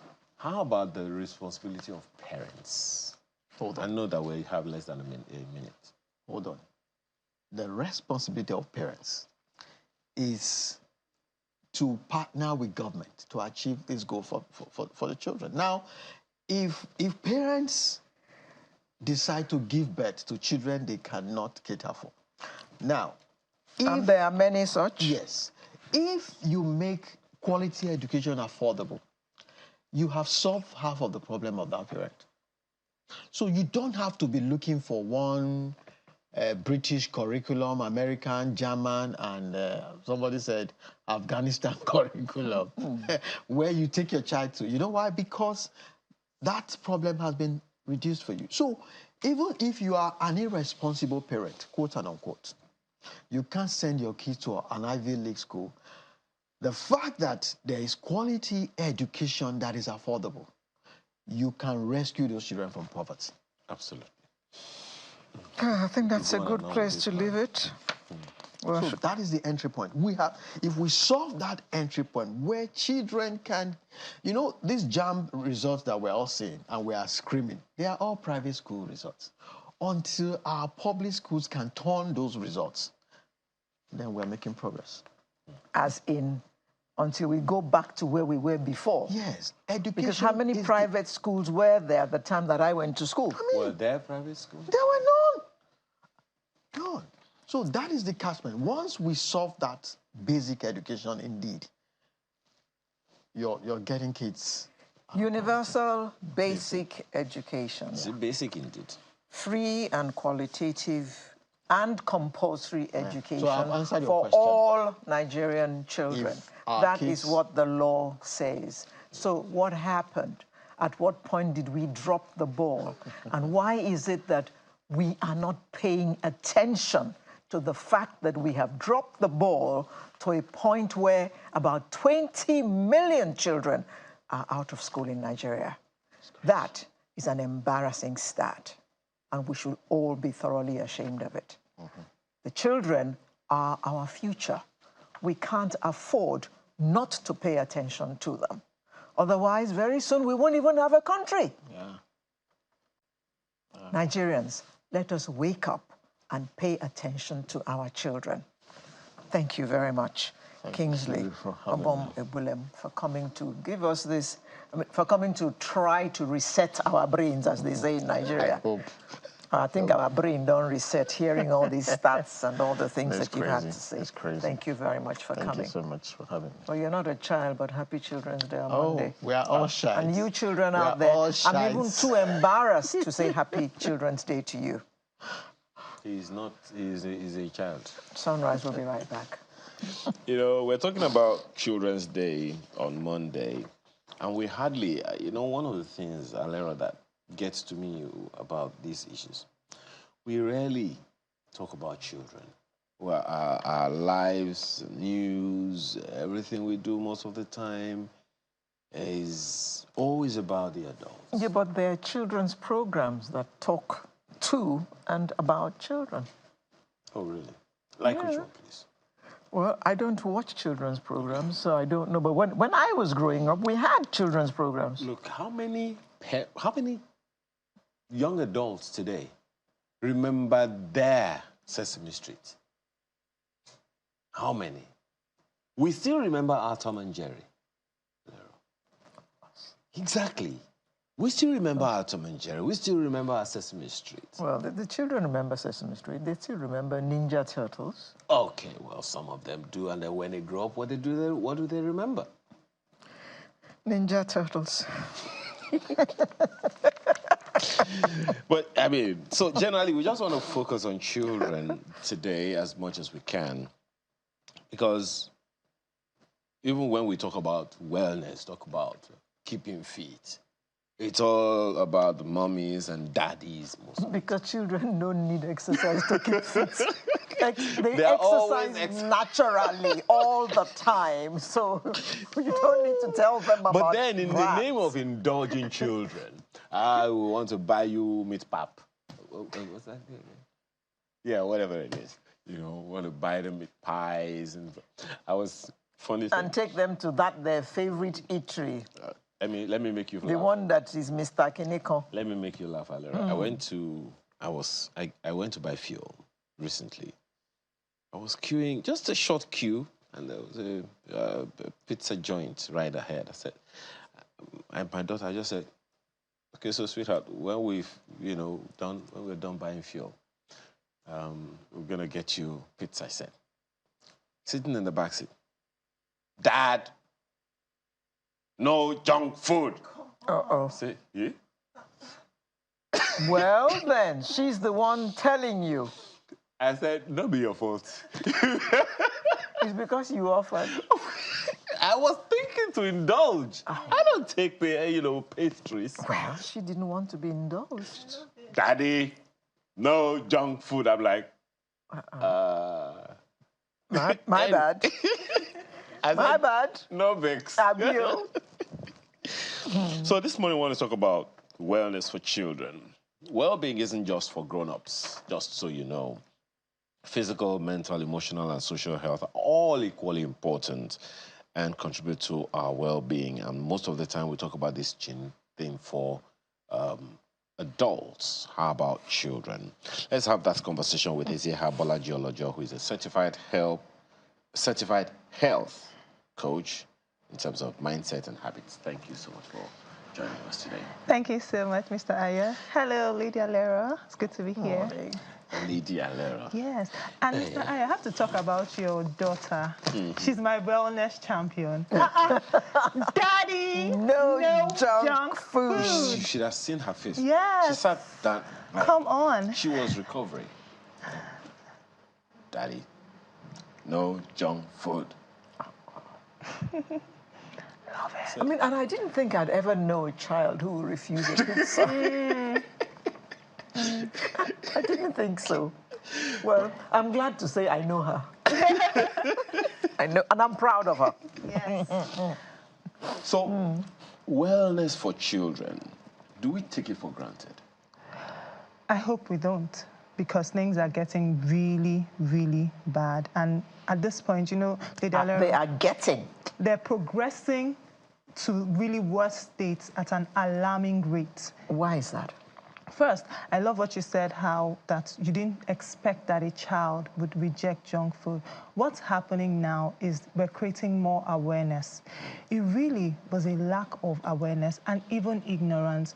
I feel like sometimes when it comes to feeding our children, we just think that the more we indulge them, the better parents we are. Somehow, because even I, as a parent, as I started to have children, there were just some certain foods that were not the healthiest, but they were the norm. That it just looked like, of course, as we grew up, we give them sausages. It's just normal. How do we show that we love our children? We give them pizza.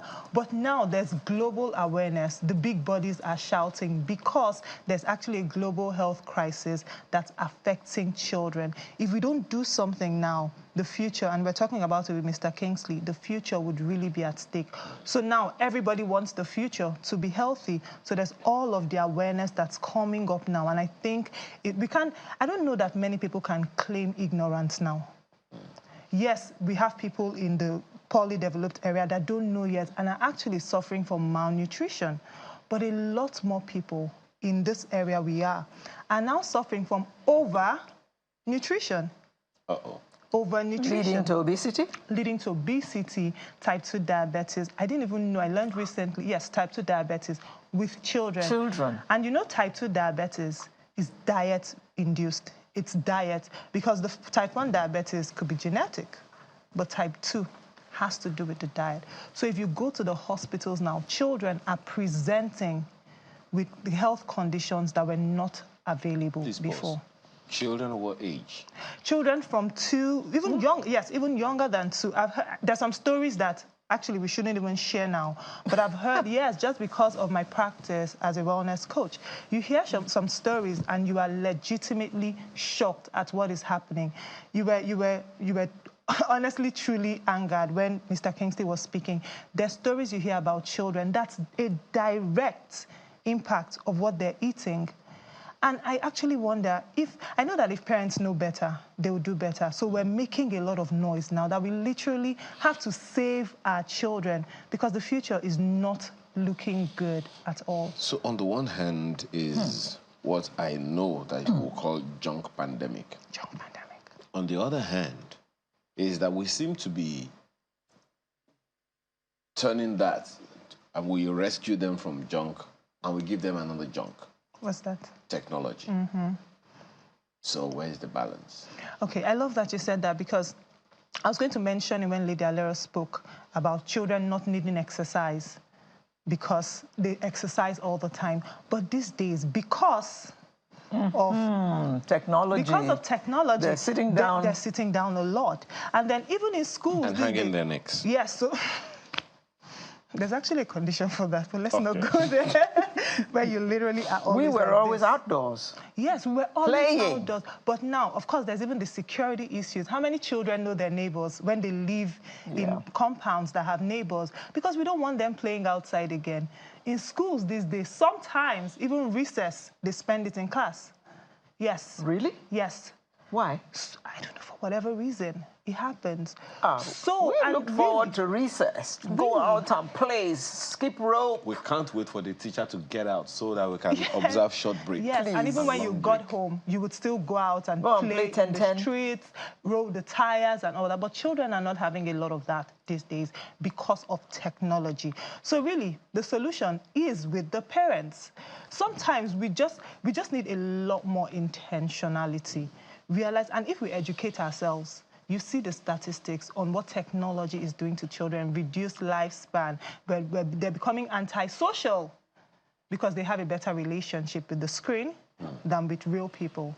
And I don't want to talk about adults because some adults have that, but we can literally teach the children from now. We can't take them... Okay, go. So are you therefore saying that we should have a timetable for them and specify what number of minutes or hours they can spend on these things? That's absolutely beautiful. Exactly that. Exactly that. Just as we have junk-free days, because we can have junk-free days when we talk about wellness, we can also have screen-free days. I remember growing up, my sister got married way ahead of me, and then for her children, I didn't even know at the time, but she would say, you don't watch TV at all during the week. And then weekend, you get some time to watch TV. And children love routines. They actually do. Just the predictability would help. So you can let them know that, no, you don't just pick mommy's phone. And it's amazing that a child would pick a phone and can operate it. Yes. I don't even understand that. So you let them know, regulate it. And sometimes you even want to make it, that's debatable, but sometimes it could be like a reward for something you have done right. You've done your chores, and then you earn 30 minutes of screen time. And please, it has to be regulated. You must watch what they're doing. And where possible, just send them outside. That's one of nature's 7 doctors. Exercise in sunshine. So we should take it. Yes, in sunshine. Sunshine is air. Air is literally a doctor. So if you're on the screen, indoors, AC all the time, goodness, we're affecting the mental health, the physical health, and the overall wellness of the child. How much time is adequate for a child to be on a screen per day? I don't think that children should be on the screen every day, except they're learning, which can be controlled in a school environment, or they're doing assignments, because, of course, we love it. Our children are very tech-savvy. They're doing their assignments on the computers. However, when it comes to leisure, the jury's out. We don't have any official figures, but I truly don't think that the child should be on the screen every day. However, the days when they are supposed to be on the screen, 30 minutes is actually ideal for a child that's aware. Is that all? Aware. Yes, that's fine. That's absolutely fine. You know, sorry, my screen report sometimes says that I've been on the screen about 6 hours every day. No, that's nice. It will also tell you X number of hours on this particular app. Yes. You haven't even read the report. And I'm you wondering... just read the results. I didn't think I spent 6 hours. Oh, no. And that's it, because it's addictive. You don't even know how much time, which is why it's dangerous to just leave the phone with a child. It's convenient, but it's dangerous. You know, now, so what are the implications of that? Years ago, this is 2024, I think, before 2015, I had to sit my kids down at some point and say, I actually Googled it. Effect of screen on health. Number 1, or among others, it dulls the brain. It dulls the brain. It dulls the brain. Oh. And oh dear. We didn't know. It was just fun to just sit in the front of it and gawk Gawk is the word. Just be looking at it like that. Do you think parents know the implications? Now, you said something about the convenience of it. The convenience of it because mommy is busy, daddy is not at work, and you just need something to lock this child down. Yeah. So that you can do other things. But I don't know how many parents understand the risk. So what else can the parents do to lock this child down? And because I'm sure you saw the video. Right. The woman was busy eating, whether it was mango or whatever, and the children were screaming, oh, she was calm. The moment the children kept quiet, she panicked. So what are the options for parents? I'm going to take a cue from you, Mr. Ayo. You know, you said you sat with your children and you Googled it. And when you saw the impact, the results, you started to make changes at home. It's the same way. You want to Google non-screen activities for children. That will help them to keep quiet. Honestly, you know, my children, because I remember we were in Dubai for vacation and I realized that I couldn't keep my children calm in public, in trains and all of that without the screen. I was so embarrassed. Once I came home, I took away I didn't even go gradually. I took away every screen. And first of all, children should be bored. Boredom would spark their creativity because we always feel like we must stimulate them. They must be doing something. And you are not Disneyland. Your home is not Disneyland. They don't have to always be doing something. So it's okay for them to be bored. It sparks their creativity. Lady Alero, do you know what my children started to play with? Pegs. Pegs. They will take pegs. Now, if I'm going shopping, they'll be like, Mommy, please. They will send me pictures of the kind of pegs they want because it can stand and they can build like Legos. Literally, my children will play with pegs. Till today, they still create a lot of fun doing that. But how did that come? How did that creativity come? From them being bored. Screenless. Bored. They came up with boom. Actually, that's another impact of too much screen time. We're losing out on the creativity that could have been unleashed from our children. It's convenient, but it's really not helping anyone. So I'll give you a challenge. Sit with your children this week. This Children's Day. Our children are at home this Children's Day. Challenge them, and they love a good challenge. The children. Mr. Ayo. I'm just saying. The children can sit down. That's a good screen time activity. Just for that, sit down and figure out what are the other ways we can play that would stimulate our minds without the screen. Now, let me also give you another challenge. How many parents, especially fathers, are able to sit their kids down and have any kind of conversation? Ooh. I believe when that it's dad, it's something very serious. Most likely, I have offended. That's why dad wants to have a discussion with me. That's not nice. So when I'm going for that discussion, already my heart is pounding. What have I done? What have I done? What have I done? No, am I correct? I said especially. You are correct in your own right. In my own, okay, in my time. Your own local government. In my time. Okay. So. Dad didn't have a discussion with you except it was something very serious. In other words, mom is expected to be... Mom is their friend. Mom. I'm sorry. Don't send me away. Okay. So, Mr. Ayo, I believe that we make time for what is important to us. I truly believe that.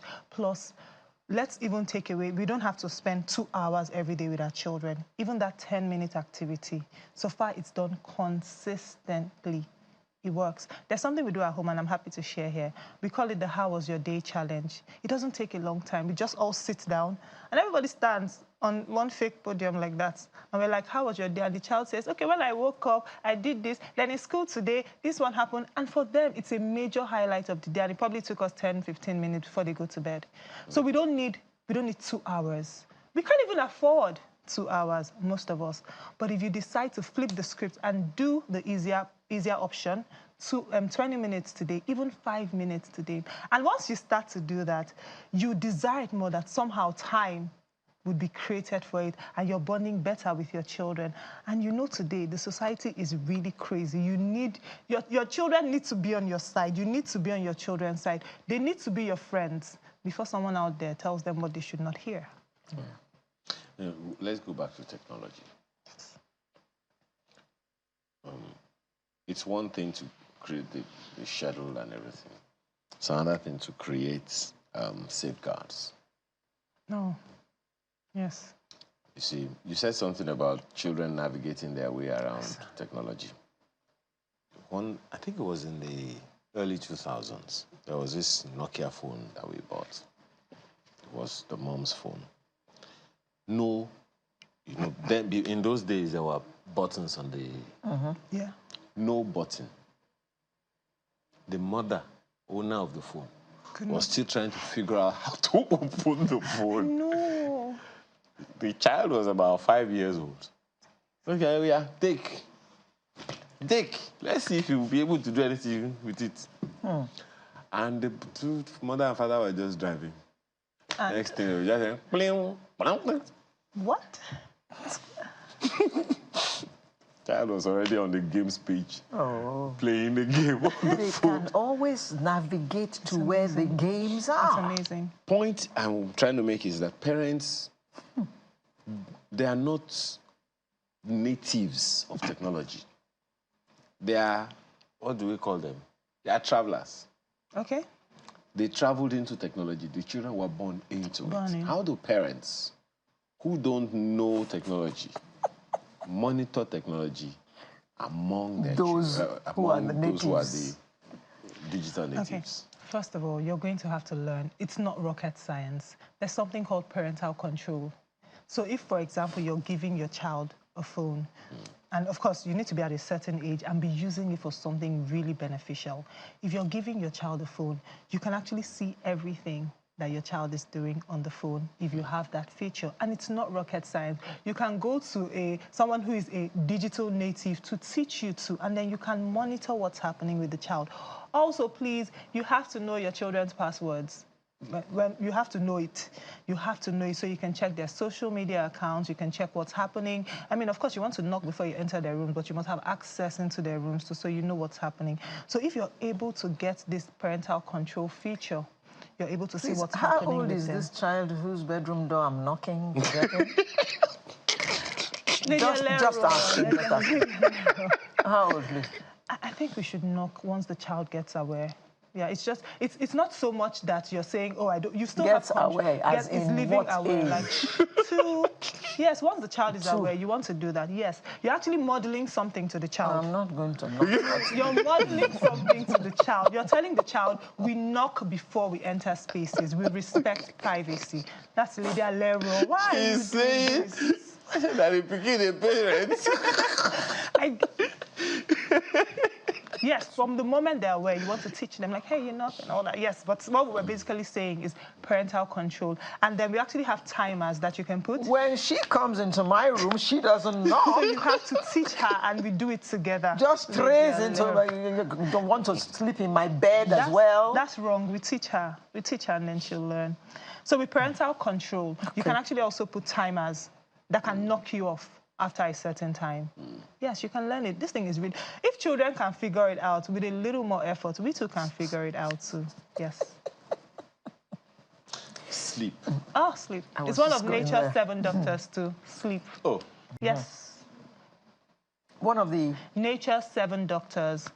Okay, can you just list all the 7? I'm happy to. There's air, there's sunshine, there's water, there's sleep, there's laughter, there's good nutrition, and there's exercise. Okay. If you have those 7 doctors, trust me, your children won't have to We'll come go to the to the exercise hospital. for children, but talk about sleep. Sleep. They don't want to sleep. Really? They don't want to sleep. We just leave, if you don't want to sleep, just leave them in the room, turn off the light. Because they probably want to go on that. So take away that first, yes, because that's a major factor. And because it's addictive and very stimulating, even for adults, they tell us that 30 minutes to 1 hour before your bedtime, you want to wind down from every screen activity so that all of that cortisol and everything that is stimulated before you sleep can calm down. Someone is shaking his head. You're the person shaking your head, Mr. Ayo. No, I'm shaking on their behalf. Like, no, forget it. But 30 minutes. Is that okay? You know well. Before you sleep. But even children, children. You know, when children go out to play, when they've got sun and air, Yes. They will want to sleep. Yeah. Oh, Mr. Ayo, did you get that? That's so good. Jeez. When they've gotten air and sunshine and they've exercised, they will want to sleep. Yes, now they'll be tired. Who is the person that is going to give exercise to children? Oh, parents and then schools. Just if you have a safe environment, you can let them come out with supervision. Of course, if you have a domestic help, you can teach the domestic help, explain to them the go and boundaries. play football. Yes. I think essentially what I've heard you say now, as we wind down on this, is to even teach children, give them the options, because most times we don't even have time to give them the options. The only option as president is either TV or screen. Phone. And it's more injurious. I think that's just a fact that we all have to, you can do the simple search yourself. Impact of screen on children. I was mortified when I found out that it dulls the brain. It does. So if you're wondering why your kids' grades are dropping, maybe that is one of the culprits. Eziaha Bolaji Olojo, certified health coach, mindset and habits coach. Thank you for your time. Thank you. I can see the save our children and your this thing. Don't worry, we'll talk about that maybe some other time. That was the first thing she noticed, by the way. So when we return, let's go to Children's Day. We'll be right back.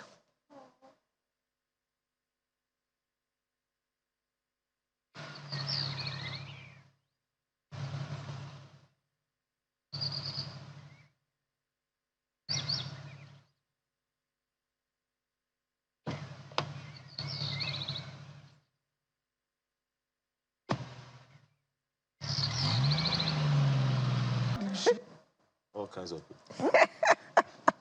Adenugab go be your guy. Tadela go be your guy. Dangote go be your guy. Oh, really? Alero go be your guy. Oh, okay. It's all right. It's all right. Adebanjo go be your guy. Oh, we haven't seen him Shobanjo go be your guy. You know, your mama go be your guy. Sorry. Okay, we're back on it. Sorry. Monday is Children's Day, as we have said maybe 10 times already on this program. So, because it is Children's Day, we're having a young lady. Wait, tell me something. When you were you ever, what were you known for as a young lady, child? As an athlete. Oh, what were you athleticizing or athleting? 100 yards, relay, 220. I ran for my school. I ran for Western State. Which Western State? The Western State that you come from. Before we divided you to the Midwest. It wasn't because I was from the Western, because I was in school in the Western State. So when they selected those who were going to represent the state. That was when Nigeria was, I was one of those who ran the relay race for Western State. Wow. Alero.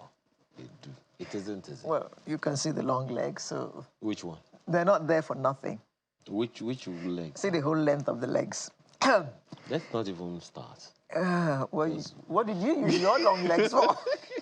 I ran away from basketball court. Can you imagine? I ran away. No shame. They pushed me the first time. I hope you are adequately ashamed now. I know. Because you've got the height for it. Yes, thank you very much. I'm talking about that. There is a young lady, a very beautiful young lady in the studio. And we don't need to ask her what she's known for because of her beauty. Yes, as you can see. It's my pleasure to welcome Mega Geraldine. Oh, drum roll, applause. How are you, Geraldine? I'm good, very well, thank you. And you? Geraldine, actually, she's wearing her sash, and her sash says, Little Miss Africa, Nigeria, 2023-2024. Tell us about Little Miss Africa, Nigeria. Okay.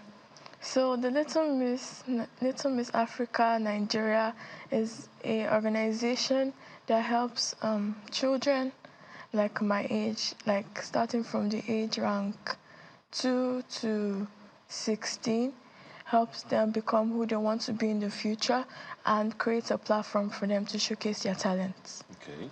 And what talents are we talking about generally? It could be instruments, could be dancing, could be singing, could be modeling, could be runway. Which one is yours? Runway, instruments, dancing. So we have a model in the making. Am I correct? Yes.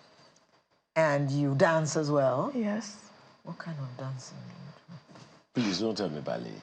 No, not ballet. Hip hop. Oh, really? Who's your favorite artist for now? Nigerian? Yeah. Davido. Oh. And you also write. Yes. What have you been writing?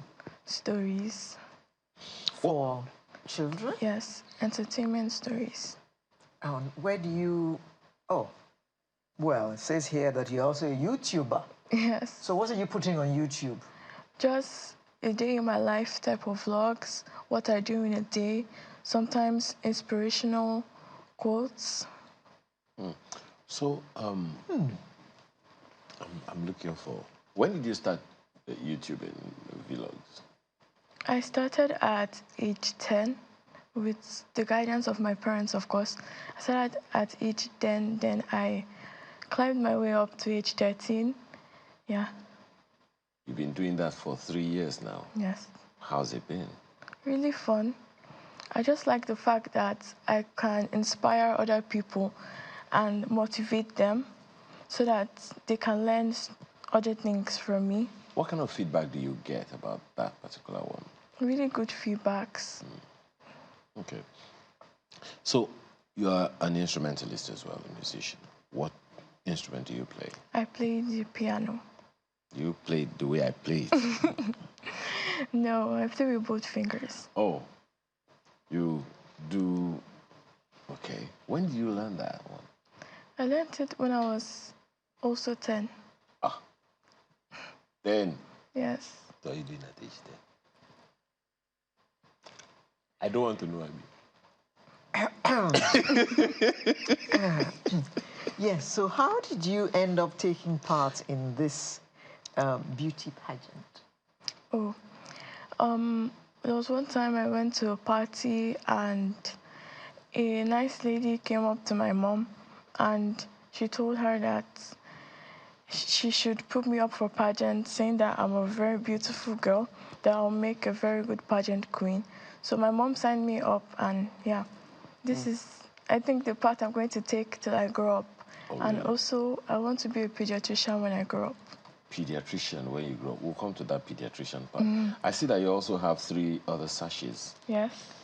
This was from my recent pageant, the darling of the crowd.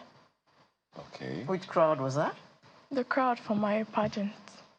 The second runner-up, Little Miss Africa. Okay. Oh, okay.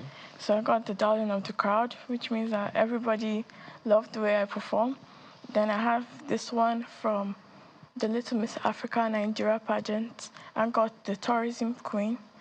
Then this one, the most glamorous queen, from the second runner-up, Little Miss Africa. Where did this pageant take place? Where? At the Oriental Hotel. Here in Lagos. Yes. In Lagos. How many other young ladies, well, I like to use the word lady, because I see the way you're all prim and proper. So I would like to call you a young lady. So how many young ladies took part in this pageant? There were a lot from different countries. That's why it's called... Different countries? Yes, different African countries. Okay. That's why it's called the Little Miss Africa pageant. That is the whole continent, the continent Africa. So different countries from Africa came, and then we contested to see who win the Little Miss Africa. Well, I got the second runner-up, which is the third position. Who was the first? The Ugandan girl. And then the first runner-up? Was a girl from South Sudan. You mean they were more beautiful than you? Did you agree with the judges? No. I know you didn't. Who would? I know you didn't. You know what we used to say. I got A1, but they gave me P8. Yeah, they gave you. Yeah, they gave me P8. But I got A1. They don't know anything. They don't know. No, they know. don't. Okay. They don't. So what do you said that this is what you want to do the rest of your life. You also want to be a pediatrician. Yes. Please, before my brain bursts, how do you intend to marry the two? Okay, so as of now, I balance my academics with my pageantry also. So being a pediatrician and also being a model and a pageant queen, I don't really think could be a problem for me because I'm very good at multitasking. Oh. And some pageants don't come regularly like work would. So once in a while. Do you know that being a pediatrician means probably about 6-7 years, even more, in medical school? And medical school, as they say on the street, is not beans. Are you prepared for that hard work? Yes, I am. I'm very good in the science aspects. Oh, okay. So you actually know what you're going in for? Yes. So I have no fear. What do you understand by pediatrician? Okay, a pediatrician is a doctor who takes care of kids, who cares about the well-being of kids. Why did you pick kids? Because I love children, and I feel like children are the light of the world. I know they're the light of the world, and it pains me seeing some kids on the streets just being like that, having no source of education, no source of food, and trying my best to make a platform, reach out to the government if possible, to build a foundation for the kids. How does... Now, you're a YouTuber, you're a singer, a dancer, and an instrumentalist. Model. Beside being a model. How did it start? Was it mommy or daddy? None of them. None of the above? Yes. So who did? As a child, I really wanted to be famous. Oh. I really want to be known worldwide. It's been a dream. It's been a dream of mine. Why? To create a very positive impact on the world. Yes, especially for children. And you're not saying you want to be an actress, so you want to be an international model? Yes, I want to do that also. But helping children is my top priority. That's what I really want to do. Okay. Do you have any younger siblings? Yes, I do, too. So you treat them now like they're your children, right? Okay, Your now, little mommy at home. now it's Children's Day on Monday. You've had 13 children days of your life, or rather by May 27, it will be your 13th Children's Day, right? When you hear Children's Day, how do you feel? Exciting. Okay. Do you feel like maybe, okay, the world actually cares about children, that's why they call it Children's Day, or they just want to tick the box? No, I feel like the world really cares about children. Okay. Very much. Because children are the light of the world. Just that some of them are really less privileged. But I feel like the government can really do something about it. But you're also aware that their parents were once children, right? They were once children who had privilege. Some of them didn't have privilege. I don't know why you're smiling, you know. Some of them had children, some of them. So what do you expect? You said government should intervene. What do you expect government to do for children now? government should make education compulsory and mandatory for all the children. Like all the children should have a really good foundation that is the base, which is education, to become successful. I'm not saying that you cannot be successful without education. You can, using your talents, but we all know that education creates more room for success. So the government should make education mandatory and compulsory, and also should create shelters, because it's not really pleasant or good to the eyes to see children like me hawking, sleeping on the road. I mean, the road is a place where cars move by. What if a car hits a child, which is very, very dangerous? They should create shelters and also give really good health food. Yeah. You know, we also hear that, children go through all kinds of horrible things. You heard us talking about screen time for children and all of that. What do you think the responsibility of the children themselves should be if and when government does the things that you're saying? Okay, they should take their education seriously, not be too dependent on technology and screen devices, because it's very addictive and doesn't motivate, it gives space for procrastination. So they should really take things seriously, and they should learn how to be very independent. Now, I'd like you to look in that direction and talk to children for about 30 seconds to 1 minute about Children's Day. It's Children's Day. This is your message to them. Okay. So, hello everyone. So, as it is Children's Day on Monday, I just want all the children to know that it's your day on Monday. Have fun, be yourself. It's your day, so you just have to enjoy the moment while it lasts. And yeah, be kind to your fellow friends. Just be children. Yes. Okay. Mega Geraldine, thank you very much for coming. Oh. We wish you all the best in future pageants. Thank you. You have responded very intelligently to our questions, so we know that, without a doubt, when you go to answer questions at these pageants, it's going to be a piece of cake. Right? Yes. Or akara. I don't know. So good luck, Mega Geraldine. Thank you. And thank you for coming to share our Children's Day moments with us. Thank you for having me here. Thank you. Sunrise will be right back with the home stretch in just a moment. We have a very interesting person as our Artist of the Week. Stay with us. To an independent Nigeria. Can I say finally? Again. Well, I guess today, they told you it's a she, or she's a she, not a shim, has garnered numerous national and international awards throughout her career. I will not let this be cut out of the bag yet. She's portrayed diverse roles ranging from performances They to saw her Shakespeare's performing. Globe Theatre. No, it could be somebody else. Born and raised in Lagos, attended Olabisi Onabanjo University, only for those of you who know her. Please welcome the current Best Lead Actress at the Africa Magic Viewers' Choice Awards, Kehinde Bankole.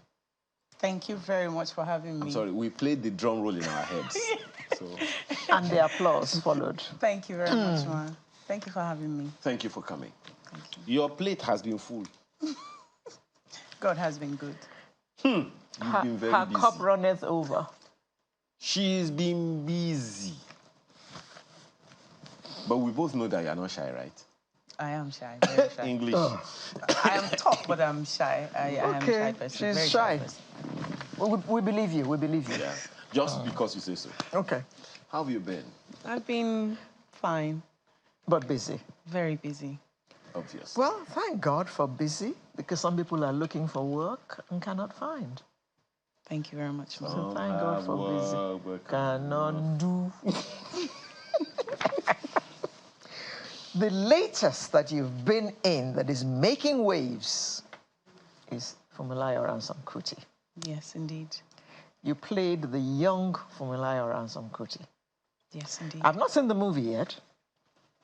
You all say it's in cinemas, but it has not come to a cinema near me. Because you have also been very busy. So I have not seen it, but we've seen clips of it here and there. And we've had two people. We've had the director who came to speak to us the day before the premiere. So we actually have a feel of it. And we saw you in, oh, there you are again with Sulaiman. Gloves and all. Zizi. The young Mrs. Ransome Kuti. What was it like acting in the shoes of such a hero? I will use the word hero, Yes. not heroine. It was a very pivotal moment for me. It was a very important time for me because not only did that make me know that my work is trusted, that somebody can entrust something that important to me, it also made me realize that if you find yourself having something in common with certain people, you attract them, you attract things about them to yourself. And it was like an affirmation and a confirmation of certain things. You know, I am not an activist currently. I am not. But I think I'm not one of your, is it Omowe or Jogmo they call them? I'm not one of your very fine, learned people, but I think they call it, is it patriotism or nationalism? I don't know. I feel like every true citizen of a country must have some level of love and activism for their country, some kind of patriotism for their country within them. It's just in levels. Some have it higher than the others. So I would say I'm not an activist, but I'm somebody who really does love my country and the people. And playing that role really made me realize, oh, this is a part of me that I've been afraid to explore. Oh, and really? I think it's time, yes. Why? It's time to actually. Fear of a backlash, you know, from that freedom of speech you thought you could enjoy. Sometimes you may get a backlash from authorities. Sometimes the people too. The people are very, very, sometimes the people don't even know how powerful they are. Sometimes it could be a risk if you are outspoken or standing up or representing people who don't even know that you're doing anything for them. You could actually get in trouble. You look back and realize it's just you. And you thought you were fighting for a number of people. So I've seen some things. I go on comment section on social media and I'm like, are these the youths that somebody wants to go and stake their necks for? You talk, have conversations that's important, that hinges on our future. You see 4 comments, 3 comments on social media, but let them hear that somebody impregnated the husband of somebody's wife, everybody's there.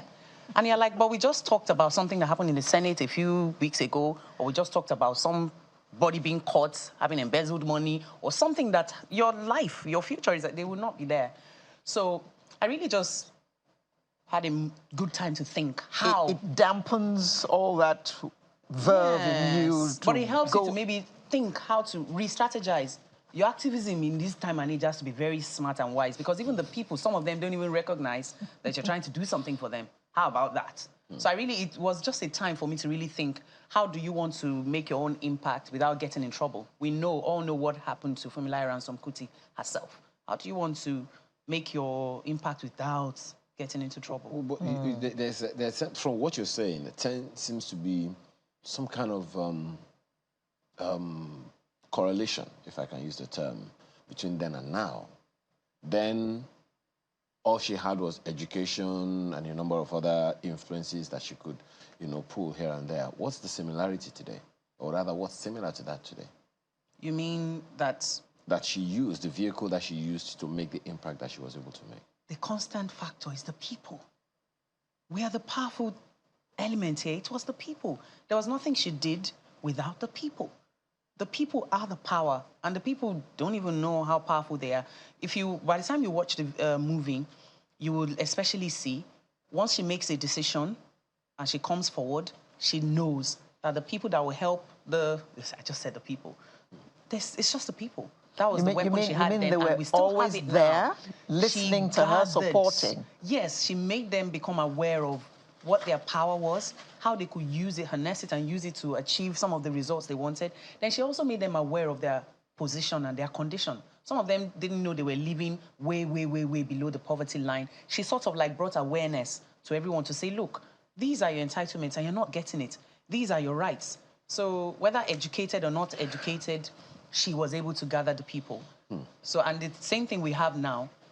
Check everything we've done successfully, every kind of revolution or every kind of opportunity that people are able to present something to the government and the government listened, it is still the people. How about this other category of the people? Who are the people the Yorubas call Arije? You know who those are? Arijeni Modaru, meaning those who benefit when things aren't going smooth. In fact, they prefer it that way. And did she have to contend with such people? Please, no spoilers so that I can enjoy the movie, but did she have to deal with such people who sucked up to her and, went behind her back? I think our focus wasn't on them. I think she primarily knew that if the majority came from the good side, it was inconsequential what the Arijeni Dibaje people were doing. The goodwill of the people, the strength of the people will always overshadow, oh, they were there. Oh, they were there. How did it feel when you heard that you were going to play that role?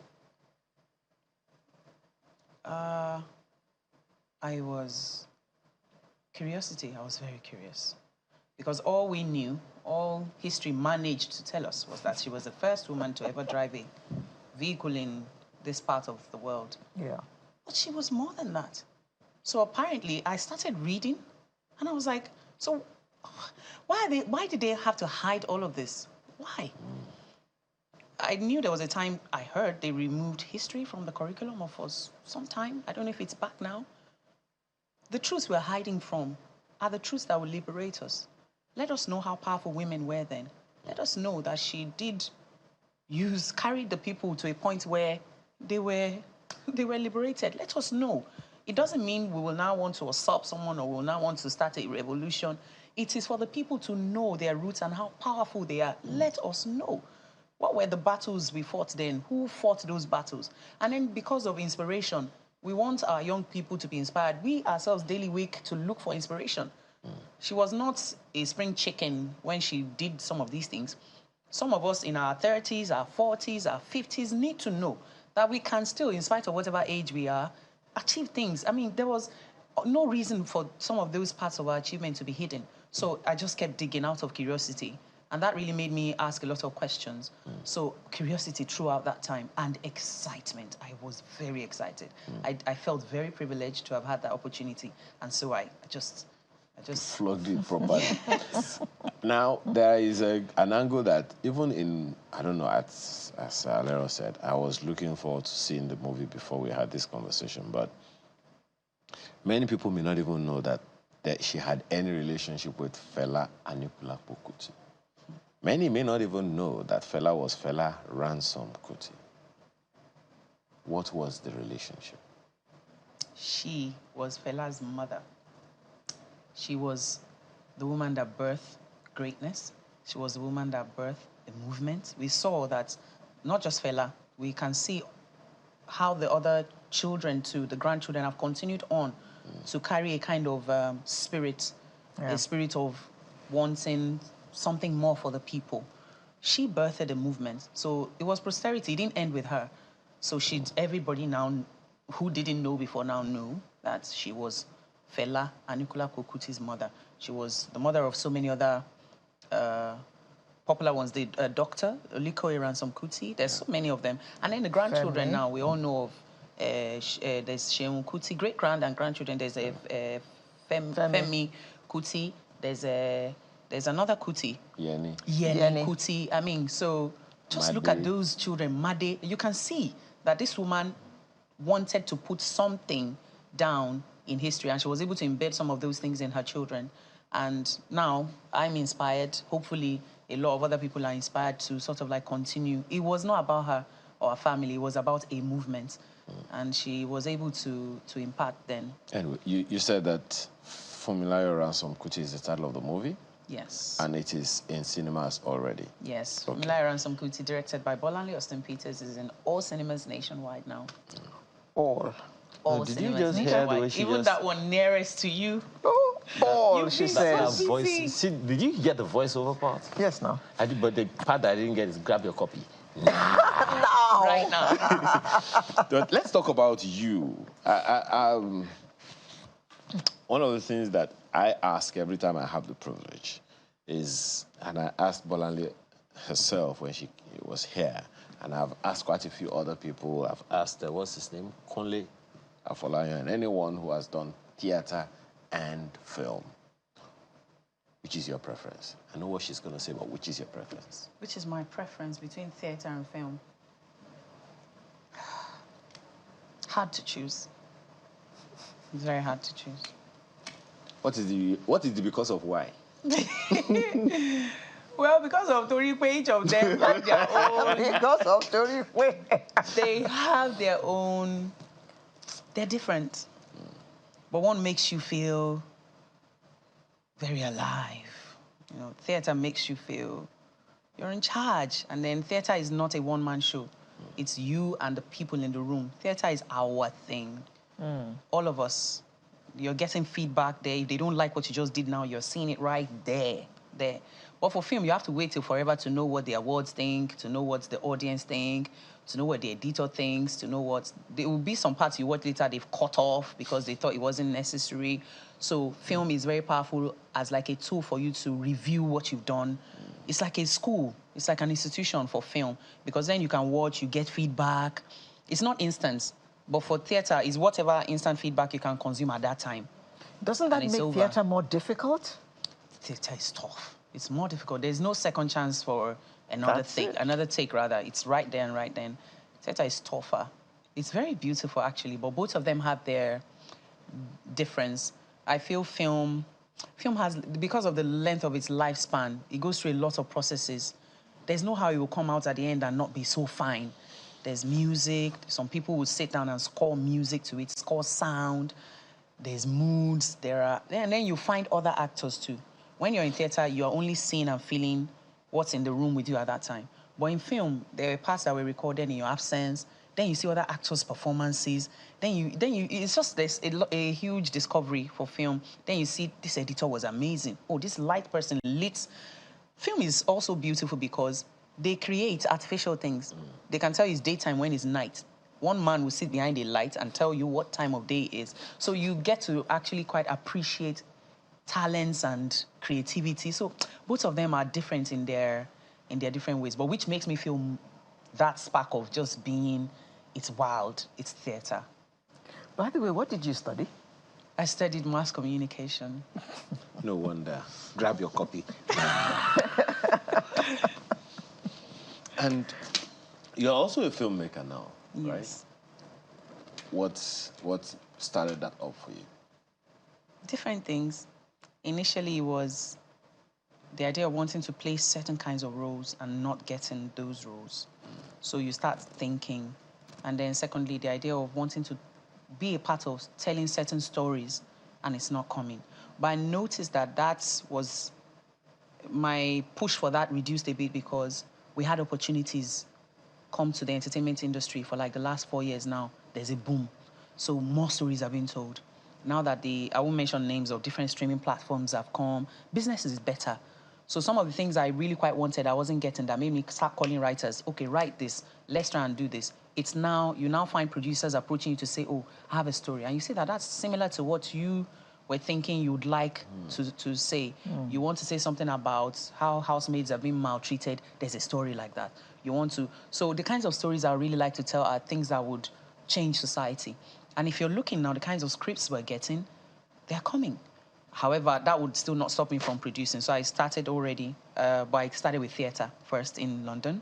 We had a musical, and the musical was amazing.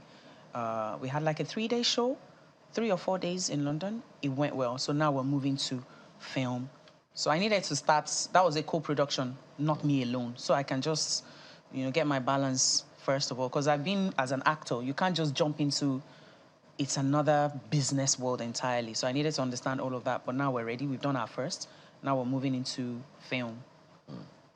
What is Kehinde Bankole's signature in this profession?